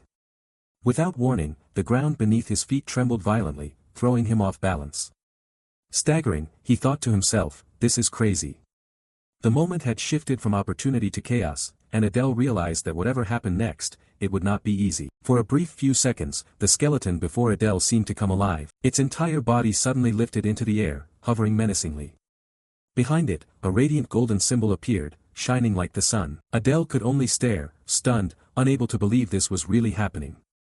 And that symbol, it looked exactly like the tattoo of his family clan on the back of his neck. Wait, could the kingdom's traitor have something to do with your family? The skeleton, as if running out of time, began to speak hurriedly, its voice echoing directly into Adele's mind. Child of the arson house, listen carefully to what I say. If you can hear my thoughts, it means we now share the same burden. Chaos is born from me, do not let yourself be swallowed by that disorder. Chaos is what warps the natural order of the world. If you lose yourself chasing its meaning, you will end up like me. With that final warning, the skeleton slowly disintegrated, dispersing into the air as gray dust. The message was delivered, and its existence vanished. All that remained was the heart turned to dust. Silence once again.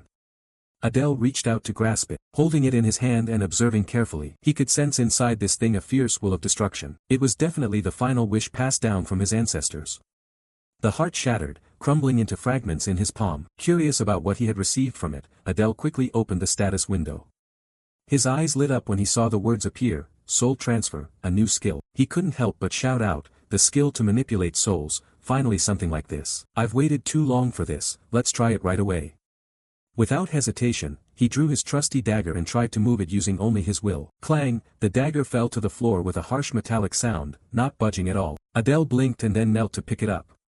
It wasn't a lack of ability, he simply wasn't familiar with the skill yet and needed more practice. But still, he had improved drastically.